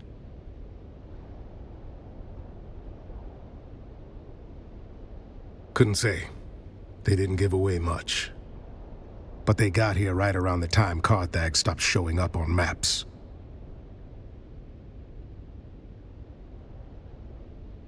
You know how it is.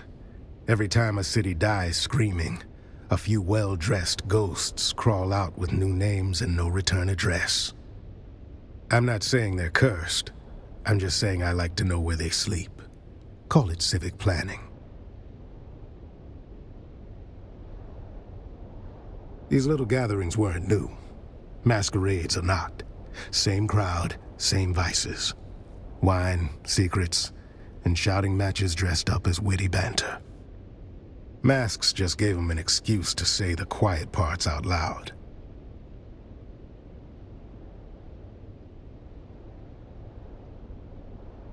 They never shouted about spice or power. It was always the desert. Who knew what? Who had the map? Who owed something? Sounded more like a treasure hunt than a banquet. All I know is they were tight-lipped going out, and even tighter coming back. Anyhow, enough jawing. Let me get a look at that guest list. I'll match it with my data and cut through some guesswork. Appreciate it. Now I'll play scribe. You go play confessor. The old bird is waiting. Call her Countess if you like. I call her the last shriveled thorn on a dead branch. Sharp the butler saw things. Doesn't rattle easy. You do well to speak with him before the details slip through the cracks. See what the butler and the old hawk have to say. After that, come find me. I'll be the one holding this city together.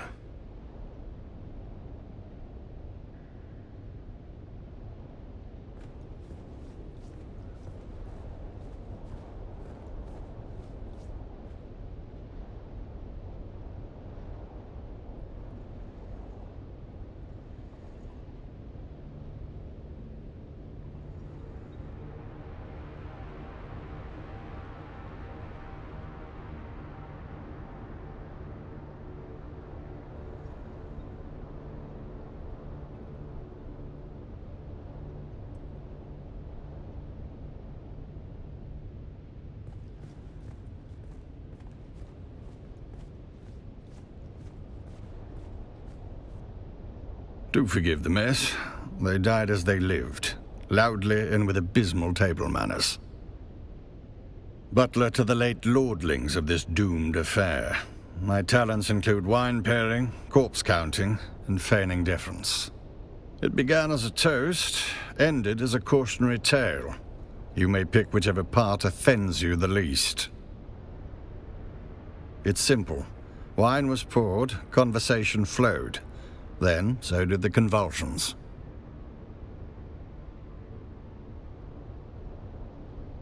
You will forgive my impertinence for pointing out there is a noble here who still draws breath, and her breaths are more important than my breaths.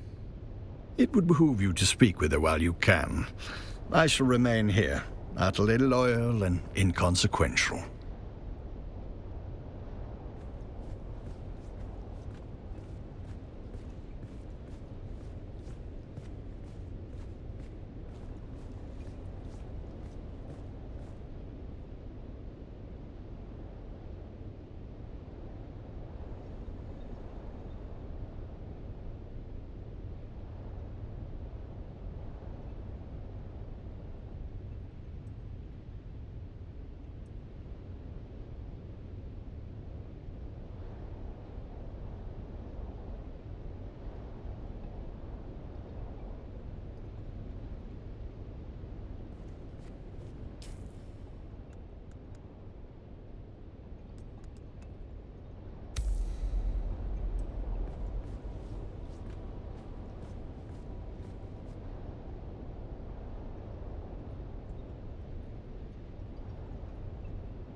Oh, splendid. An audience.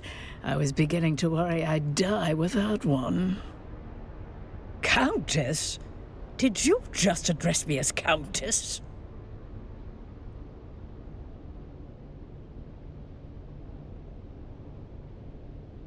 Did he now? How sweet. That sun-scalded half-breed always did mean well, even if he has the conversational grace of a bricked-up cellar. Do I look like some lace-draped provincial with a grain tithe and a hobby kennel? I'm a marchioness, you ignorant little envelope. Alert the criers. We have discovered a pleb who can take instruction. I was Eulalia Hawthorne, marchioness, patroness, and now I'm just the ghost of better parties and worse decisions. No one worth the effort. Just a pack of maulers fighting over my ruin. They'll whisper sweet poison behind my back, like always. At least death saves me from their petty scheming. Hands off, you clod! You'll tear my face away. No, I'm still wearing it because it goes with my dress. Of course it's stuck. There are tiny barbed claws secreted within the mask. I saw Una Byrne try to remove it, and half her face came away before she fainted.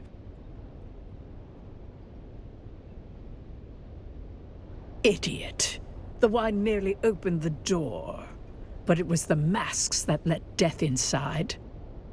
Poison in the wine, poison in the mask.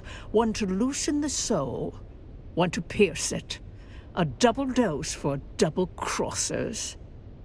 Leave the mask alone.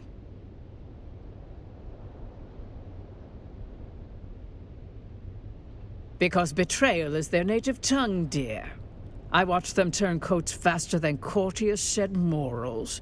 First for survival, then for sport. Let's just say, when money and memory are tied to the same grave, the living tend to grow fangs. By all means, prolong my suffering with your endless prattle. Tours? No, thank the stars. Another bureaucrat sniffing around. Precisely the kind of dull company I avoid.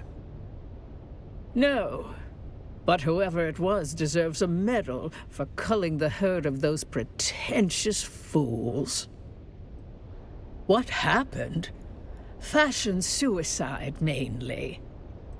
Graf Vero died smiling, the fool. Spilled his wine and his wit in equal measure. I do admire a man who keeps his mask on while choking. With one of those ghastly little speeches nobles make when they think they're clever. Then came the toast. Then came the horror. This I remember with perfect clarity. She said it with that awful snark of hers, like she's been waiting years to raise the glass. She said, "To ghosts and ash, to the flames we escaped when we should have burned. Every breath since has been stolen, and tonight the debt is due." Hard to forget a toast that theatrical, and not just because it was the last thing I ever drank. I wasn't really listening. Phaedra has a habit of mistaking volume for substance. And I've spent decades letting that woman drone on about guilt and ghosts. I didn't think this time would be different.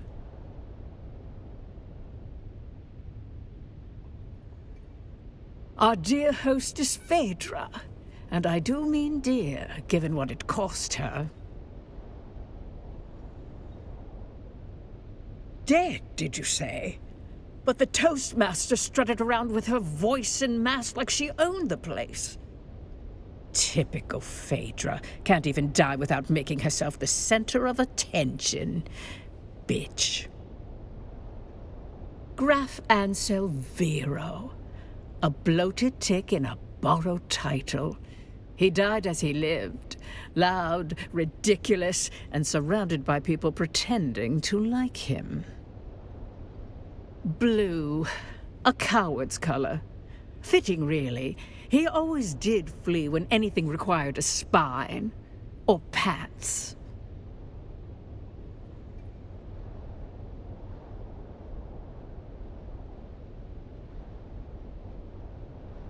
A thing? Darling, the Graf was barely a man, let alone a thing. He once tried to kiss my hand and missed. I took it as a sign. Turns out my precious toxin modulator works. Slows the venom, preserves the drama. I'll die last, bloated with envy and resentment. Just how they'd want me. Oh, do not ruin this for me. I want to die with some shred of mystery, not flanked by bumbling concern. One last kindness, dear. My Morla. Kill them all. They'll spend my death pawing through jewelry and gossiping in the kitchen if you don't. It's a tradition, you know. The servants die with the mistress. Mostly forgotten now. Like manners and decency. But I rather like it. Please, kill the little wretches. Choke the life out of them before they sell my underthings for drink. By the time your little report makes its rounds, the rats will have nested in my wardrobe and auctioned my jewels to smugglers. Perhaps they'll read it at my memorial, just after the appetizers.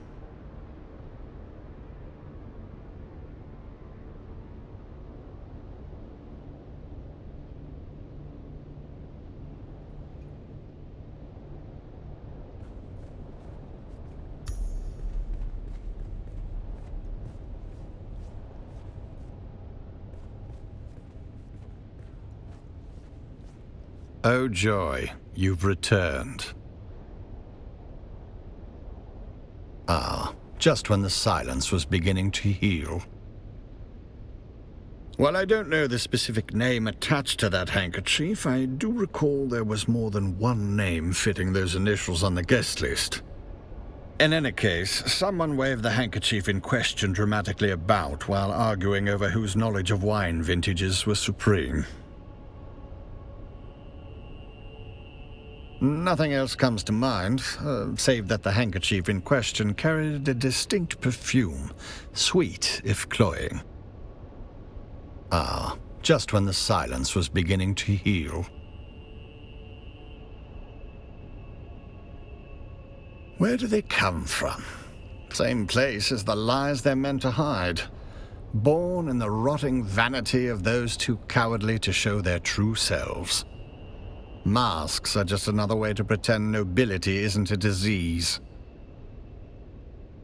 No, I don't. Forgive me. My training prioritized service over tracing the costume habits of people born allergic to labor. Ah, just when the silence was beginning to heal. If it reeks of desperation and mild opium, it likely belonged to the lady in the olive mask. She fancied herself mysterious. Mostly, she was just loud. She was mid-squabble with the one in red. Something about inheritance or infidelity or seating arrangements. Hard to tell with that set. She dropped it in the fray and made no effort to return it. Ah, just when the silence was beginning to heal. If it reeks of... She was Hard to tell with that set. Nothing in this vast universe would please me more than to answer your questions. While I was in the room diligently pouring wine just prior, I'm afraid I was away during the actual toast. I was checking on the status of the soon-to-be-served meal. You do understand my station, don't you? I was present for work, not leisure. Nothing in this vast universe would please me more than to answer your question. Pains me to point out the obvious to one of such cunning, but I was too busy performing my duties to note the ingress and egress of each guest. I was instructed to set the table and pour the wine for that amount of guests, and I did so. I did not, however, perform any sort of head count. Nothing in this vast universe would I'm afraid I do not know of whom you speak. I certainly was not instructed to care about whom that name belongs to.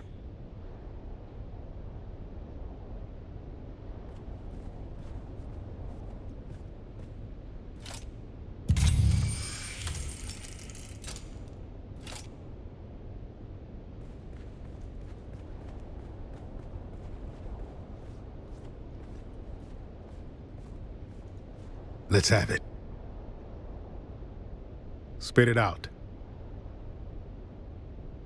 I make it my business to know which flavor of aristocrat is stinking up my city. Most of them never set foot outside their compounds, but I keep a ledger. Names, habits, whispered threats. Helps to know who drinks what when they start dropping dead. Spit it out. It's more his beef with me. Or my kind, more specifically. Tor's his old blood. Thinks blue veins and powdered wigs entitle him to obedience. I'm town Fremen, born and scarred. He sees that as an affront, calls me that Fremen thug. I call him what he is, a dried-out bigot in brocade. We make it work. Spit it out. Only by reputation. Which is to say, scandal, disgrace, and the talent for ruining dinner parties from halfway across the galaxy. Heard she once tried to sue an entire planet for being vulgar. That about paints the picture. Spit it out. Know him?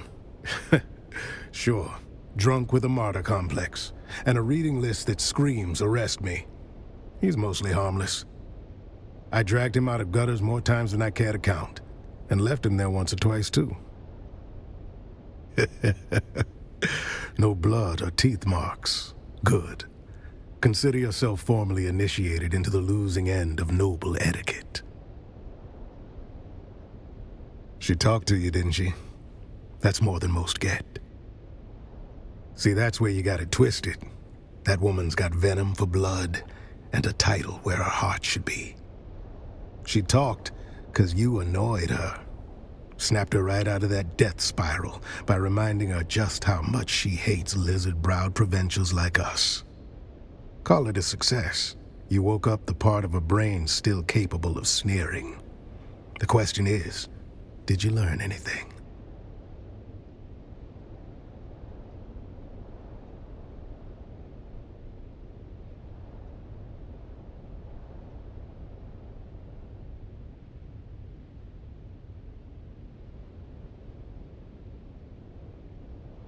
Well, that's a wrinkle. Did the old bird say what color mask he was wearing? Back where I'm from, yellow marks a coward. But nobility tends to mistake fear for wisdom and wear it like gold. So find the wine stain next to a blue mask and you found our graph. We can work backwards from there.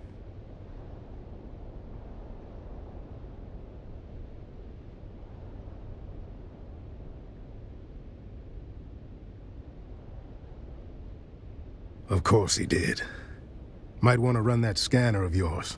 Find out where the wine hit the floor. Then we'll have our starting point. Bold choice bringing a discount snooper to a high-born massacre. Still, pointed at the mess. Might surprise us both.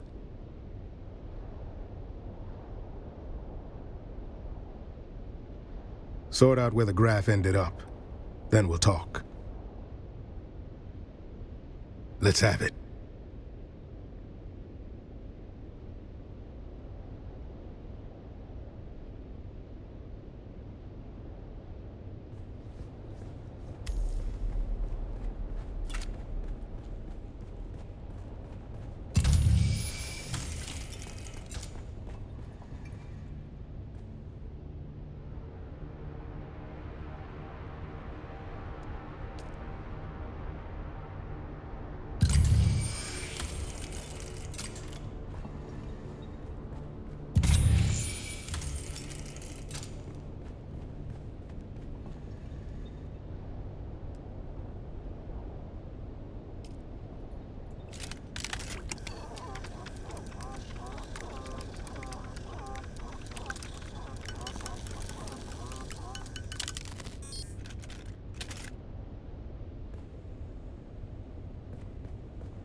Oh joy, you've returned. Ah, just when the silence was beginning to heal. The man in the sapphire mask believed he could hold court and chalice at the same time. He could not. I cleaned it. One more servant to fix what breeding fails to teach. He dropped his wine while gesturing about bloodlines as if his own hadn't already curdled. I cleaned it up. The wine came out, the stupidity did not.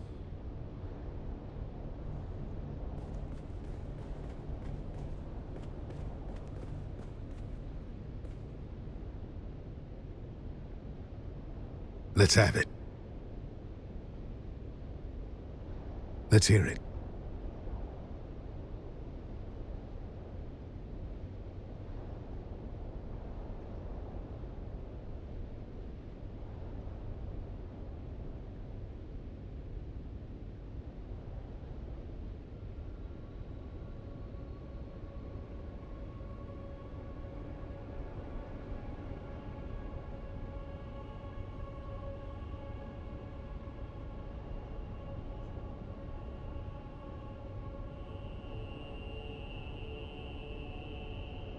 First prize to the junior investigator. That fits the evidence. A can of pressed slig. It's good on toast. 5 cans of pressed slig. The man chose his agent well. Always does, though. Got an eye for talent, that one. Well, meanwhile, I came up with 2 names of my own. 8 masked assholes dead on the floor. Drank their guilt, now they'll sin no more. Haven't had the pleasure yet today. Speak to Theophilus about Agade Yamari. That's what the note says. I suggest you find out what our buttoned-up friend knows before he forgets. Our resident astronomia-trained butler, Theophilus. You know, I heard a funny story about that school. Makes the best of the best servants, they say. But I heard in their final year, the students are paired off in 2s and taught to observe each other obsessively. One of them graduates, the other disappears. It's never explained which is which.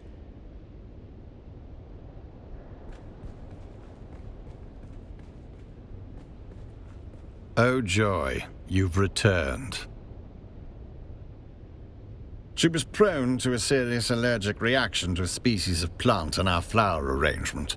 She wished to sit as far away from it as possible. A common reaction to that particular flower. The wealthy chose aesthetic over practicality or safety. It's a wonder we can keep any of them alive. Alas, nothing pains me more than being unable to do your job for you. But I do not recall. I merely changed his seating arrangement prior to the gathering. I regret to say that the seating arrangement was the casualty of a wine-spilling incident by someone already deep in their cups.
Let's have it.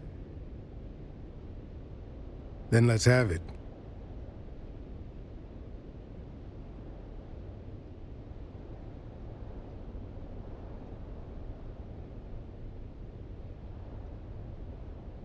I'd say it's more of a Zaffrey violet, but that seems to align with my conclusions. Good work. I figured out one more. That snooper thing of yours chirped like it knows something? Well done, friend. While you were nosing around, I confirmed that the caskets themselves were not poisoned, meaning...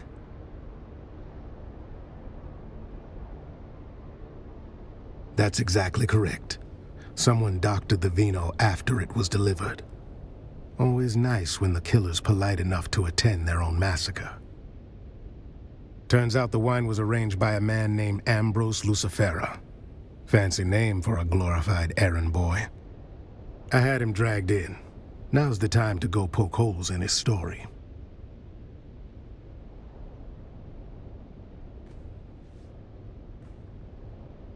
Please do me the courtesy of telling me why I am being detained. What's the charge? Supplying wine to a banquet? A decadent Arakeen banquet? Oh, balderdash, this is becoming intolerable. You've turned a juicy murder plot into something tedious. How could I possibly be involved with... Whom did you say was murdered? Well, now, see here. I merely arranged for the wine to be delivered. Everyone knows I have a knack for finding the best. These sealed bottles were poisoned. Oh, well, there you have it. I took no involvement in their glassware, merely in arranging for the reception of a very fine vintage. I trust this absolves me. A rare vintage from the planet of Grenbel, home of the exquisite Maros deer. A libation so fine even the most domineering Chussock snob would weep. Why, yes, any of the staff of the Seleucid Bull, as well as a few of the regulars, can attest to my presence. My debauching is quite conspicuous. Perhaps it's my diseased imagination, but weren't you the would-be poisoning assassin in that scenario? Still, you did find your conscience, for which I am quite grateful, and is the reason I am not more cross with you right now. Oh, goody, goody. With that unpleasantness out of the way, is there anything I can do to aid you in your remedial sleuthery? He's what some call a town fremen. Impeccable service, a full purple-gloved member of the Imperial Footmen's Guild. Still, he harbors a certain intensity behind his eyes when watching the nobles. Those of my status often ignore the help in their complexities. I do not make this mistake.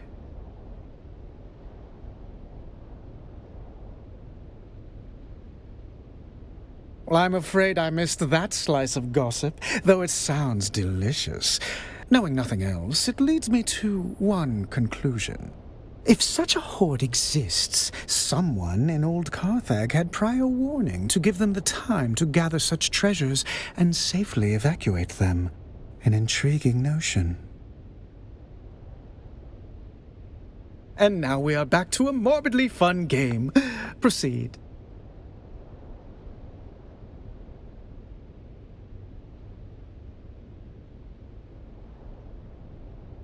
Could you be more specific on the colors of the pattern? That would be Lady Eulalia, voice like grinding rusty metal, but fancied herself a preeminent singer, with few in a position to tell her otherwise. Many were the laborious recitals we sat through. Still, she made an impression. Before you go, I did pass on a note to one of the guests. You'd have to ask Theopolis about the recipient. Roella Ramsby. She inquired about a particular vintage of wine, feigning expertise, but that woman wouldn't know Amontillado from sherry.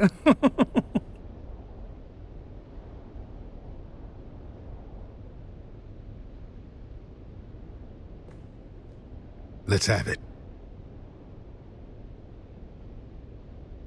Very good. Was he still crying? Go on. Good. We don't have an ID yet for her. Prod the butler again. He's got more gossip stored than a Mentat wine steward.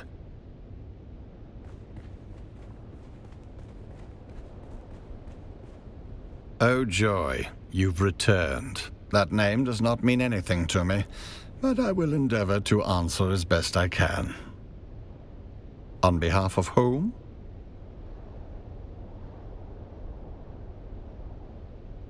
Ah, yes, the drunken peacock. The man dresses like a walking dessert tray and talks like he's auditioning for a play no one asked for. What would you call him?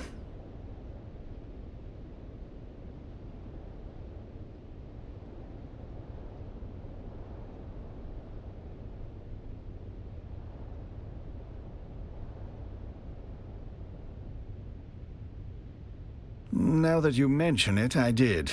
The recipient was a woman wearing a terracotta-colored mask.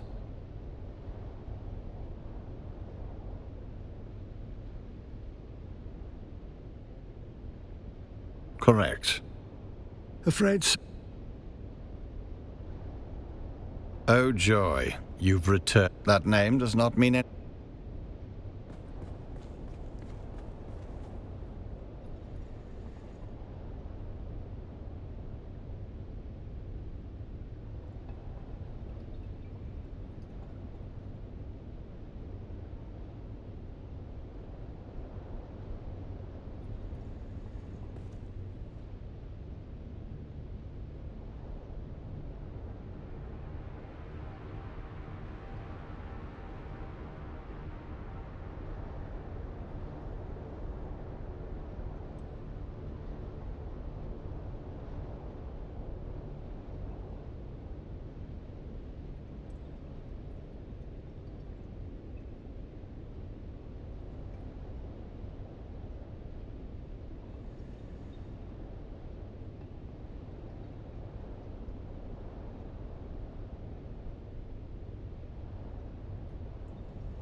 Let's have it.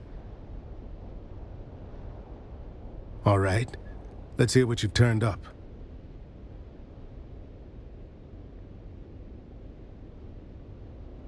No. That doesn't square with the facts.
Let's have it. Very good. Was he still crying? Don't keep me in suspense. Good instinct. Keep pull. All right. Let's hear what you've turned up.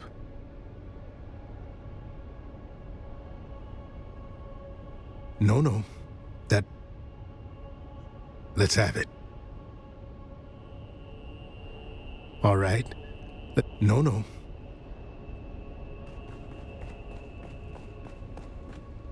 Oh joy, you've returned. That name does not mean anything to me, but I will endeavor to... Congratulations. Forgive me, but I wasn't conducting a limb census between courses. She did linger rather tenderly on the frieze near the dining table. But then touching things that don't belong to them is a long-standing pastime of the wealthy. I can say that I did not much care for that behavior. I had polished that brass for hours. Now I shall have to spend hours more wiping away the fingerprints. After the cadavers are removed, of course.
Let's have it.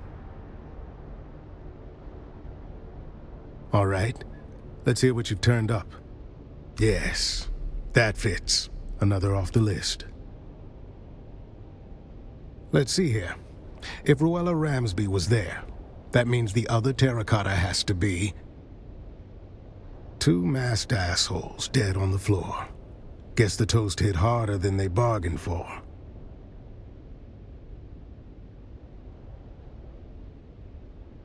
Calm yourself. We'll get there soon enough. Gotta build suspense. One of the remaining 2 guests is Lady Bianca Baghetti, a puffed-up hanger-on from a disgraced minor house.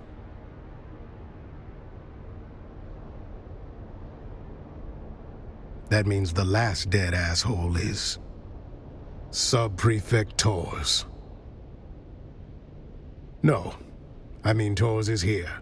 Good afternoon, Sub-Prefect.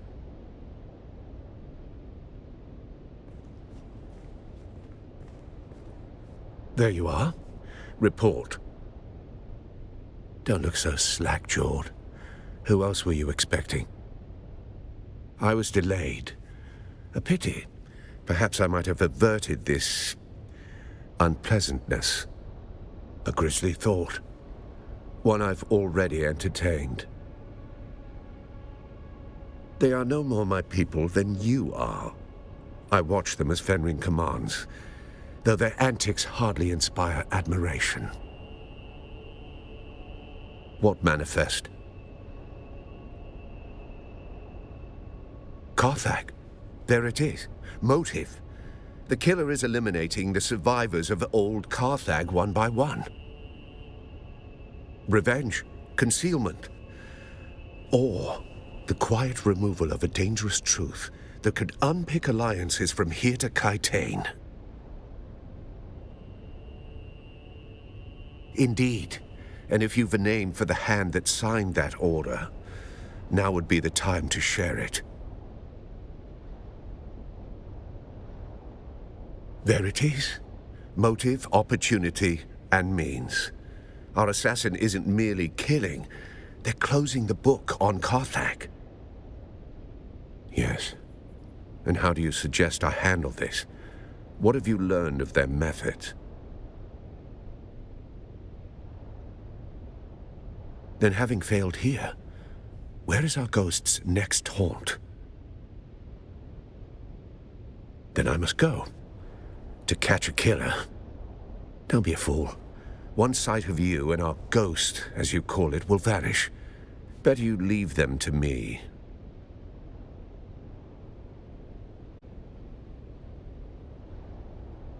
Yes, well, I never much cared for Cheops.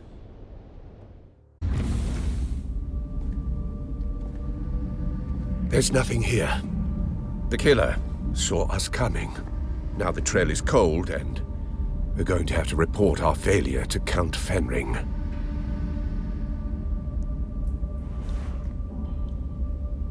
You've been an adequate assistant.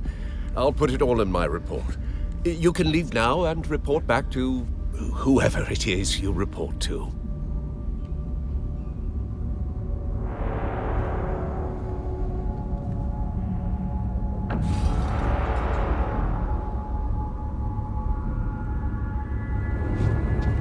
Stop! In spite of everything, the Master still wants you alive. To fulfill your mission. Find the Fremen. Wake the sleeper. I still recognize you. Even with this face. Even with this flesh. You move like you always did. Smile like you always did. Don't follow me. I have a mission of my own. And if you get in my way, I'll put you down. We can always grow you again, after all.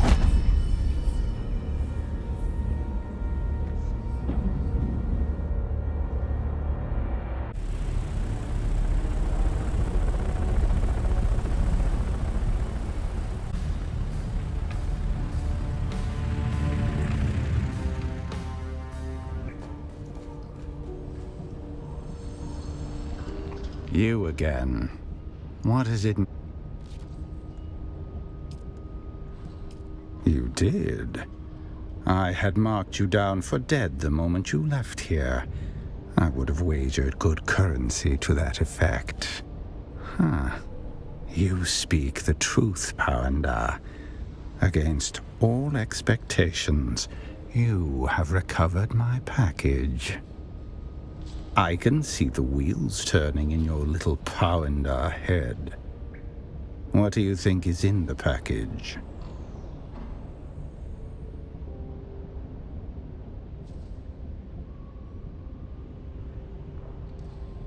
Either you've been hitting the spice hard, or that was a lucky guess. In fact, you delivered the freshly harvested organs of 12 slaves. While many of you Powendar dullards believe old stories about Tleilaxu grave robbers picking the dead for body parts, that was never true. No. The replacement anatomy we grow is all fresh meat. But to guarantee quality, we need a constant supply of fresh genetic material to sample.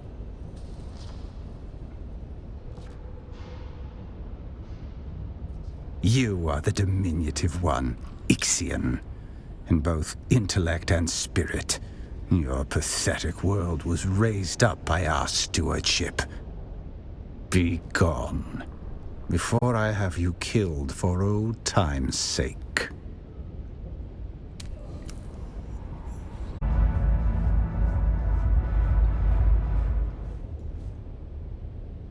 Oh, look, the kitten is back.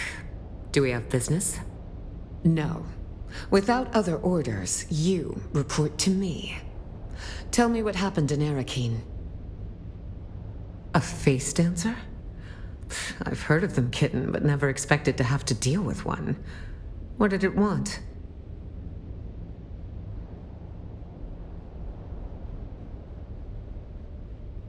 Revenge?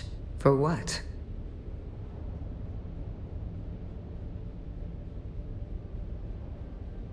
Perhaps, kitten. The destruction of old Carthag was a catalyst for many changes on Arrakis. Who knows what sparked it? But come now. I've heard nothing of a captured face dancer in Arakeen, so I assume the creature is dead. I see. So one of the Count's best men is dead, and the killer has escaped. I like you, kitten, but this is a failure. The Count will not be pleased. I will pull my network and try to find out where this creature went.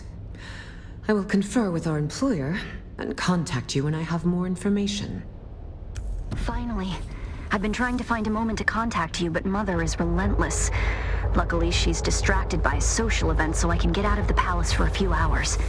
Can you meet me at the Seleucid Bowl in Arakeen? Same table as last time.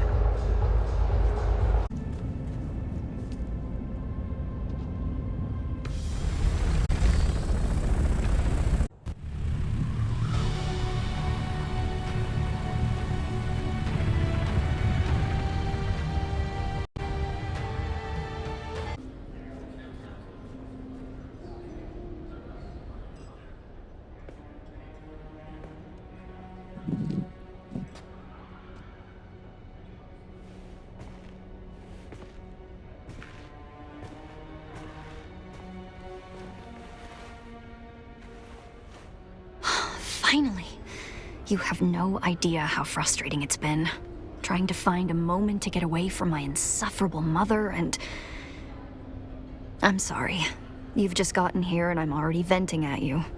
Bene Gesserit poise be damned. I'm just glad to see a friendly face. Now, tell me what happened in Old Carthag.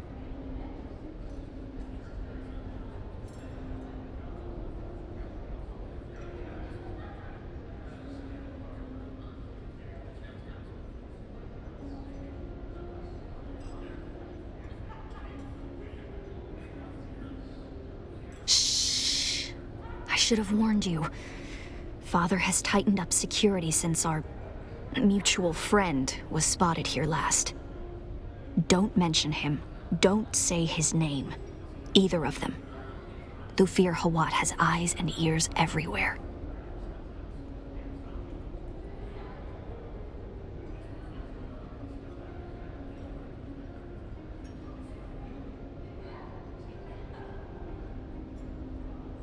Almost certainly. Thufir Hawat even has men who can read lips in case of a cone of silence. But don't worry. Thufir has certainly judged you to not be a threat. Else you wouldn't be talking to me at all. Now, tell me about Old Carthag. What did you find there? The Bene Tleilax. But what could they possibly want here? And why this obsession with finding the Fremen? And that recording we decoded, the sleeper, why would the Bene Tleilax send you after him?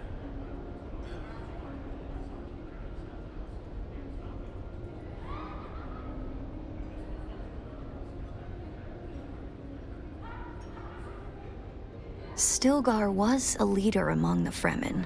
Duncan Idaho made diplomatic contact with him before we came to Arrakis. I remember that meeting. I thought Gurney was going to start a war when Stilgar spat at my father. It's a sign of respect amongst the Fremen. Duncan had to explain it, but Stilgar... A hard man. As hard as this planet.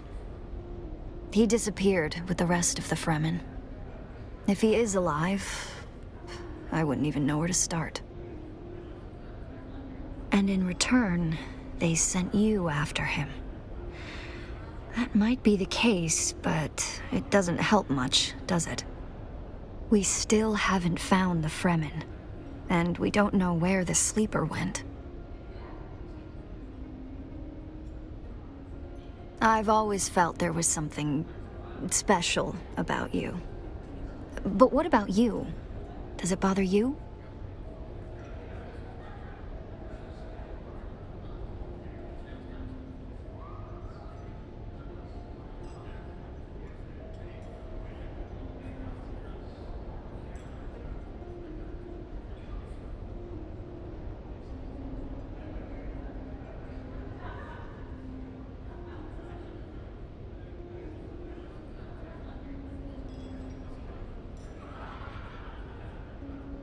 I understand. It isn't so very different to me. How much of what I do is my mother and her training.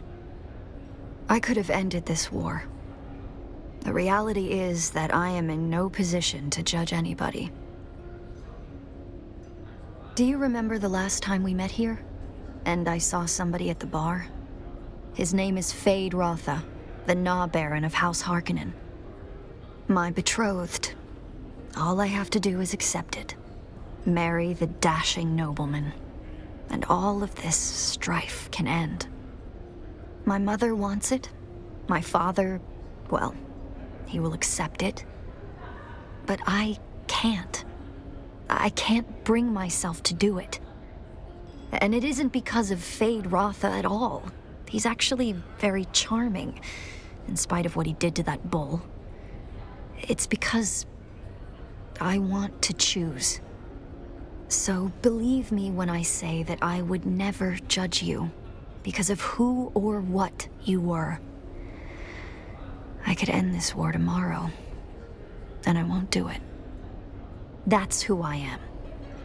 And perhaps there is a way to figure out who you were. I have an idea, but no, it's probably too dangerous. This won't be like exploring dusty sieges or labs full of abominations. This will be going up against Mother. So much worse. With luck, she'll never know. If I can sneak you into the archives beneath the residency, we can search for your bloodline. Best not to give too many details. We're being watched, remember? Bring this token to Lien. She's one of the guards on the barricade outside the residency. She'll bring you inside, and I'll find you there.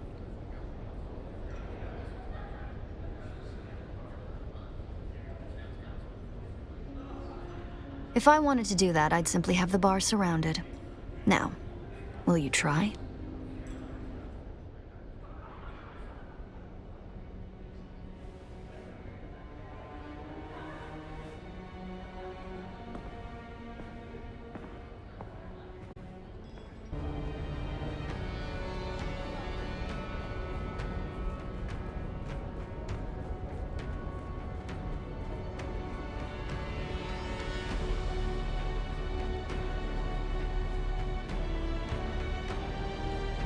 You're the one Stein sent?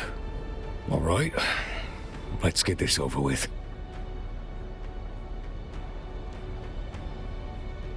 If you're looking for answers, you're in the wrong desert.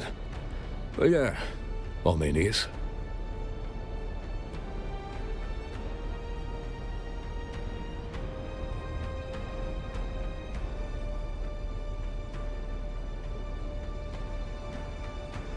You've marched in formation. I can tell by the way you scan for exits. Good. We'll only speak facts then, Trooper.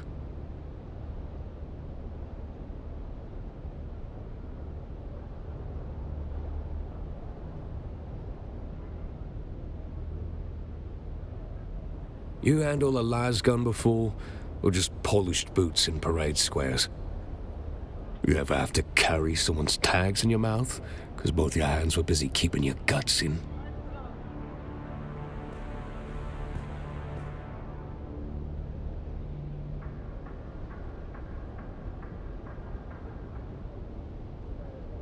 Harger? Then you've done your share of stacking bones.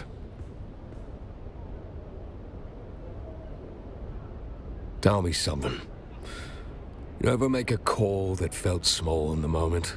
Like a coin dropped in the dark, but you hear it echo for years?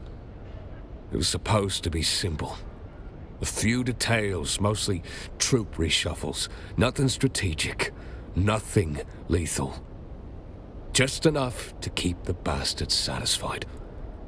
That was the lie we told ourselves.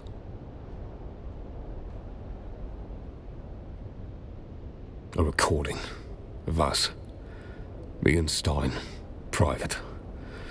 From before the deployment rotation. We bled on the same sand. But gods forbid we drink from the same flask. Old habits die harder than troopers. We got it somehow. Spliced it with deployment chatter. Made it look like we were leaking orders during a heat break. Not treason. Not really. But close enough to kill our names. Stein wanted to take it up the chain. File it. Fight it. I talked her out of it. Said it'd vanish if we fed the fire small and fast. That was my call. Oh. It got hungry. Every cycle he wanted more. Targets, locations, even ration routes. We started stonewalling. We started threatening. I think Stein still blames herself. She shouldn't. It was my rot that let it grow. Show 'em exchange. You've seen it. Polished stone, shiny guards. Or those idiots haggling over merch like it means something. Right, well, there's a tapestry on the back wall. Big thing. Gold thread, black backing. That ancient Chome seal. Half a coin, half a lie. Suits 'em. Behind it, low to the right, wall seam hides a recess. Push in, you'll hear a click. That's the drop.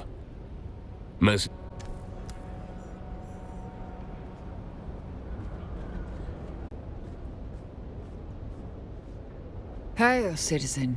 Have you come to gawk at the plus great wonder that is the Arakeen residency? Or do you have other business?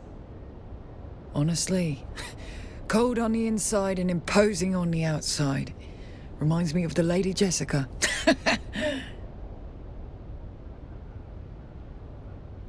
Aerie gave you this? You? Oh, look, never mind. She told me to bring you inside. And to make sure her mother didn't find out. But before we go, let me tell you a few things. I'll be taking all your weapons and your clothes. Don't be alarmed. I have a servant's outfit for you to wear. You'll blend right in. Are you ready? Come on then. Let's get you undressed.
Tonight, my parents are holding a banquet, and Count Fenring and his lady are the guests of honor.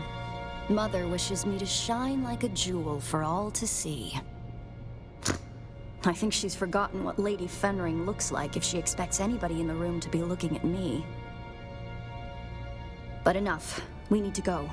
The banquet is the perfect distraction. I'll keep my parents focused on the party. You can sneak into the archives. But we need to go. Now.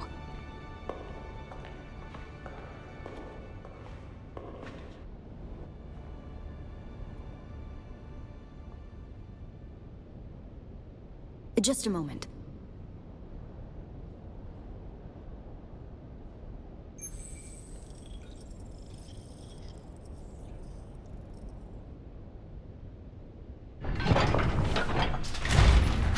That's it then. Make your way to the lower levels. The guards on the upper floors will probably just throw you out if they spot you. It gets trickier on the lower levels. You'll see. I'll keep in contact over the net, and when I can, I'll catch up to you.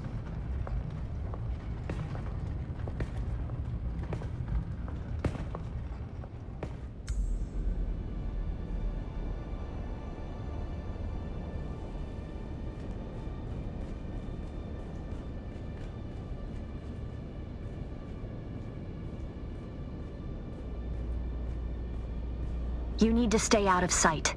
The troopers in the upper archives are good people. Don't hurt them. Get to the lower archives as quickly and quietly as you can. A lot of memories down here. 10,000 years of recorded Arakeen history. Mother made me spend hours down here studying. I used to carve answers into the tables to help me pass her tests. The letters I carved into those tables. Pay attention. The Bene Gesserit have an archive of their own, buried in the lowest levels. The symbols I used to carve are the order of the test.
Is someone there?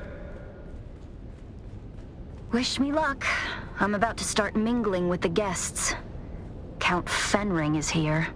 I can't abide that weasel of a man. Father says he is a deadly fighter, but he hides it beneath that mumbling veneer. Just be glad you aren't stuck at this banquet. One of the buttes, a water shipper, is pawing at a banker's daughter. This could end in a duel if it escalates.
Here we see a Fremen native, as they once appeared when they roamed the dunes of Arrakis. Note the stillsuit of this Fremen warrior. Though recent events have seen them vanish, the Fremen have made an indelible mark on Arrakis. They existed here since time out of mind. Indeed, their history prior to Arrakis is vague and contained in vast but vanishing oral histories. In the standard year 10191 AG, Emperor Shaddam Corrino IV ordered House Atreides to take over the government of Arrakis from House Harkonnen. Duke Leto Atreides looked with a hopeful eye at making allies of the Fremen, to benefit from their vital knowledge of this desert planet and to learn from their customs. Though unfortunate events have led to the disappearance of the Fremen, we hope to at least do our part in preserving knowledge of their culture. Hidden Fremen sieges and holy sites still dot the dunes of Arrakis, containing haunting testaments to their way of life and deeply spiritual beliefs. We hope to continue discovering these hidden places and adding their knowledge to our archives.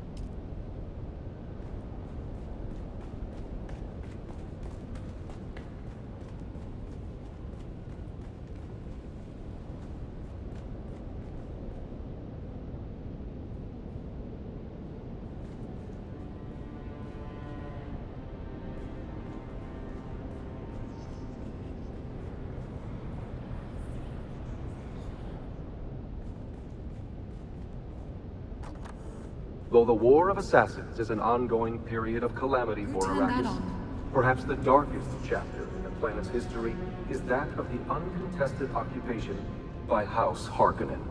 Prior to 10191 AG, Arrakis was a fiefdom of the Harkonnen, overseen by Glossu Rabban, also known as the Beast. The eldest son of Abelard Rabban, Count of Lankavale,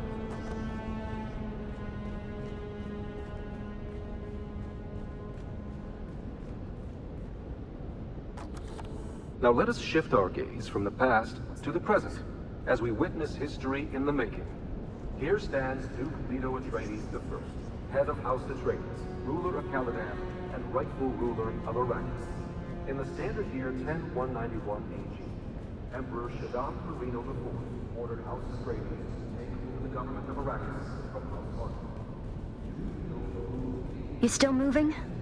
The staircase to the lower archives is guarded. You'll need to distract them. Just keep it simple. Too much, and they'll call for others to help them investigate.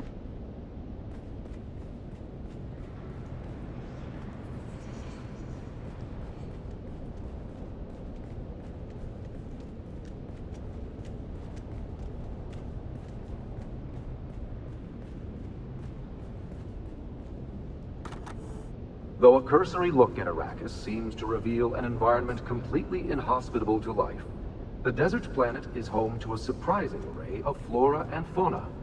Perhaps the most emblematic representation of the unlikely tenacity of life is the kangaroo mouse, or Modine, in Chakotsa.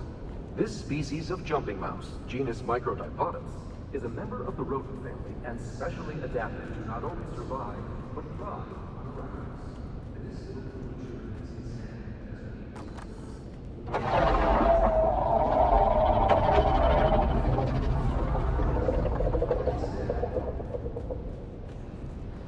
Frightening, isn't it? What you just heard was a sample recording taken from a safe distance. They reportedly reached Titanic size. You might have trouble hearing my signal in the lower archives. The stone interferes. Down there, it's more like a catacomb than a library. The history of 10,000 years moldering in the darkness. No human guards, but the glow globes have motion sensors and automated alarms. Don't let them see you.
If you get too deep in the archives, we might lose contact. Just keep moving forward, and I'll join you as soon as I can slip away.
Can you hear me?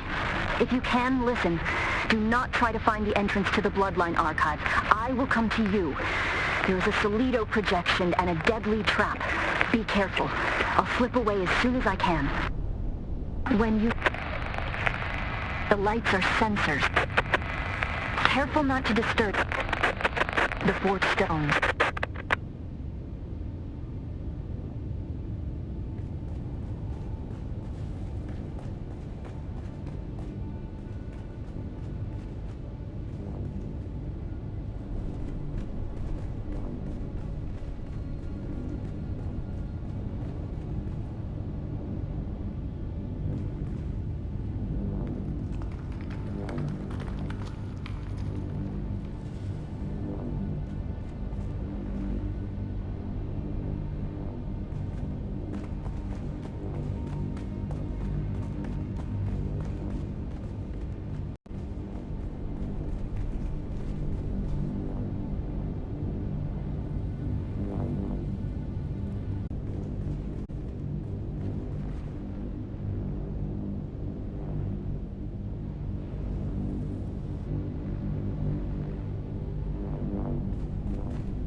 External cognitive agent detected. Full sister authorization not present. Proceeding with limited access heuristic. Welcome, Acolyte, to Relay Node Seraph 1. This system archives the seeded vectors of the Mahdi prophecy, dispersed through oral tradition channels among desert tribes. Contained data is restricted. Decryption requires demonstrated comprehension of cultural vectors and myth-seeding protocols. Begin myth sequence verification. You will be tested on the illusions we crafted. Virtues rewarded, evils punished, love earned through valor, myths all. Your task is not to believe. Your task is to see. Question 1. What lie did we craft to make tyrants seem temporary, monsters forgivable, and systems of punishment appear enlightened?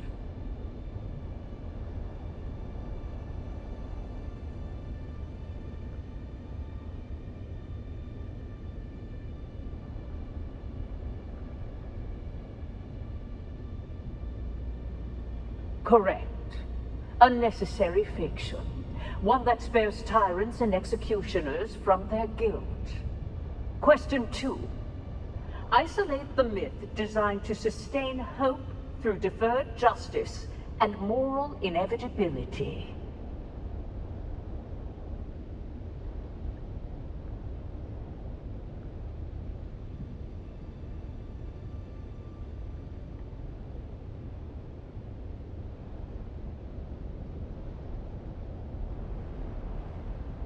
Correct. The dream of inevitable justice, woven so the meek would wait for thunder that never comes. Question 3. What lie did we whisper in incense and shadow that cloaked us in mystery and made obedience feel like awe?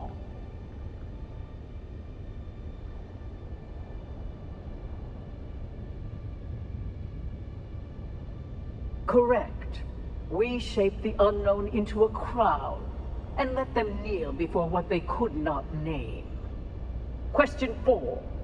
What illusion did we embed in the myth of sacrifice so that the broken would praise the blade that cut them?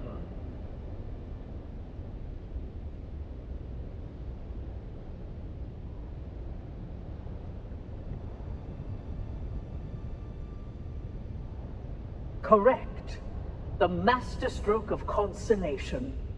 We taught them their pain was part of a plan, so they would not rise against its authors. You have spoken the illusions as we planted them. Few recognize them for what they are.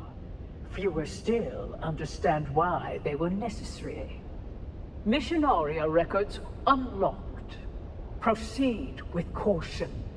The weight of revelation is heavier than ignorance.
If I'd known you would get down here this fast, I'd have insulted the guild banker a lot sooner. Mother thinks I'm sulking in my room while she soothes their egos. Father's trying to talk to the good count and his lady, which involves a great deal of patience as Fenring mumbles and murmurs his way through a sentence. Well, I calculate we have a couple of hours before someone comes looking for me. Let's go and find out who you are. Or were? Exciting.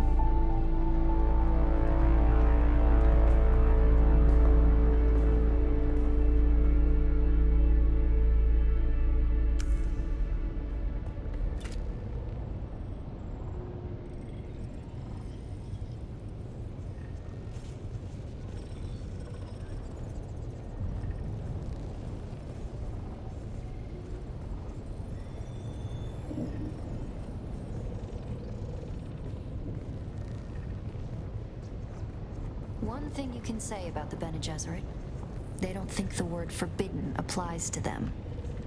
Spectacular, isn't it? It's impressive that they managed to hide this down here for 10,000 years. Of course, I imagine the breeding matrix that they have at the chapter house is much more impressive. This one is simply a copy. Still, it has access to the complete bloodline registry of the entire Imperium. We can search for who you were.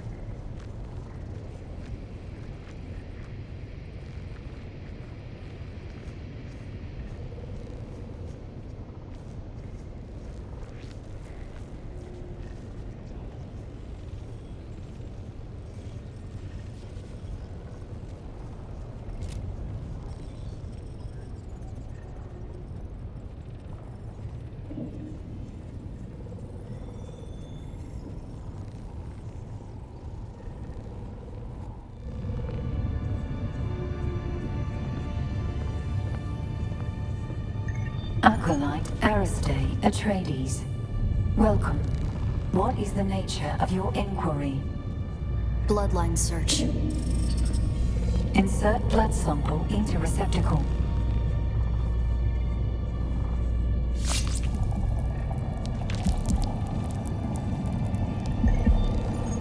Processing. Feels like we always end up here. You bleeding to further our cause. I've always hated this place. Since my mother explained to me my great destiny. A broodmare for their plans. No choice. No love. The future is a trap. I want to be free to choose. Search complete. Information on this bloodline is restricted to Reverend Mothers. Restricted? By whom? Details of the Xanavar incident are classified for the security of the Imperium. The security of the Imperium? What does that even mean? It means that some secrets are too dangerous for petulant girls. Truthsayer Jessica and Truthsayer Margot. Welcome. What is the nature of your inquiry? Shut down. Daughter, this place is not for the uninitiated. Who have you brought here? My friend, Mother. One who shares my fascination for the Fremen. We were doing genealogical work and wanted to test some samples. Stop. Your lies are disappointing. The act of lying is one thing, but the tone, the voice control. Have you forgotten your training? If you want to lie to me, daughter, then lie to me. Lie? To you? Like you lied to me about the betrothal? Like you lied to Father? It seems the only thing the Sisterhood has taught you is how to lie. This is my friend. Someone I'm trying to help. Someone who I trust. That is no lie. I see. A friend. Perhaps a confidant. Maybe even a lover. Stand aside, Aristae. I want to ask your friend some questions. Like who they are and what they want with you. There's no need for this, Jessica. I know this one. It works for my husband. Quite the skilled assassin, if what Hazimir told me is true. Why, Hazimir even told me that it killed Xantara the lion. Stabbed him in the back. No. No. That isn't true. It can't be true. Master your emotions, girl. And look. She is telling the truth.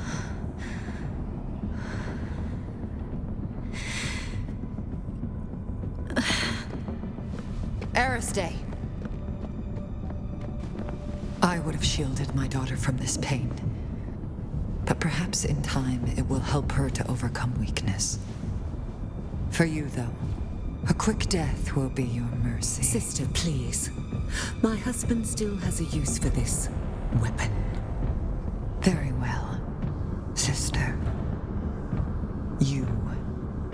If I ever see you near my daughter again, there will be no second chances. Aristay is to be left alone. Do you understand this? Then prepare yourself.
Off-worlder. If Noctua has brought you my distrans, then something is wrong. I have a feeling, a premonition, a touch of Tau. I came to Arrakis in search of... I'm not sure. Family, identity. I rejected the Imperium and the petty politics of the nobility. I found peace in the violence of the desert. A place to hunt. A spoiled young nobleman from Ix became a lion of the desert. Aristay and Stilgar are the only people I ever trusted with knowledge of both my lives. And now you. When I saw you among the wreckage, the tattoo on your cheek glowing, something seized me.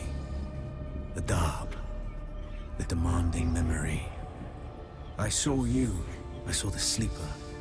For a moment, I saw both of you there on the burning ground. And then there was only you. Not the Sleeper. Just an off-worlder. Like myself. The Fremen live. I know this is no surprise to you. They have withdrawn to the southern hemisphere, not for fear of persecution, but to preserve their secrets. Secrets that belong to them. My secrets are only known to Noctua.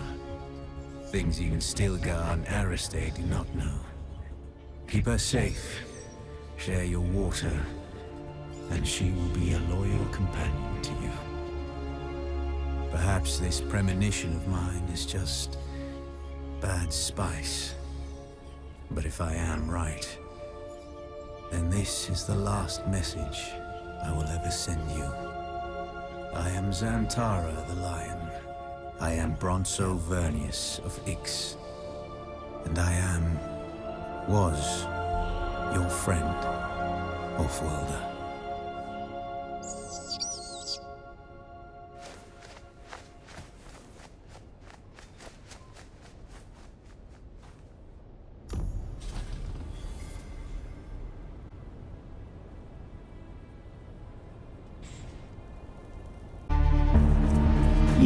will go to Arrakis as our agent, prisoner. You have one task. Find the Fremen. Wake the sleeper. Do you understand?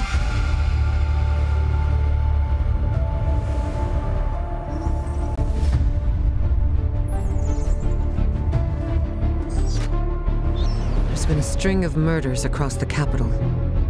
I don't know who we can trust. You will work with my investigator and stop this killer before he strikes again. Let's go and find out who you are. Bloodline search.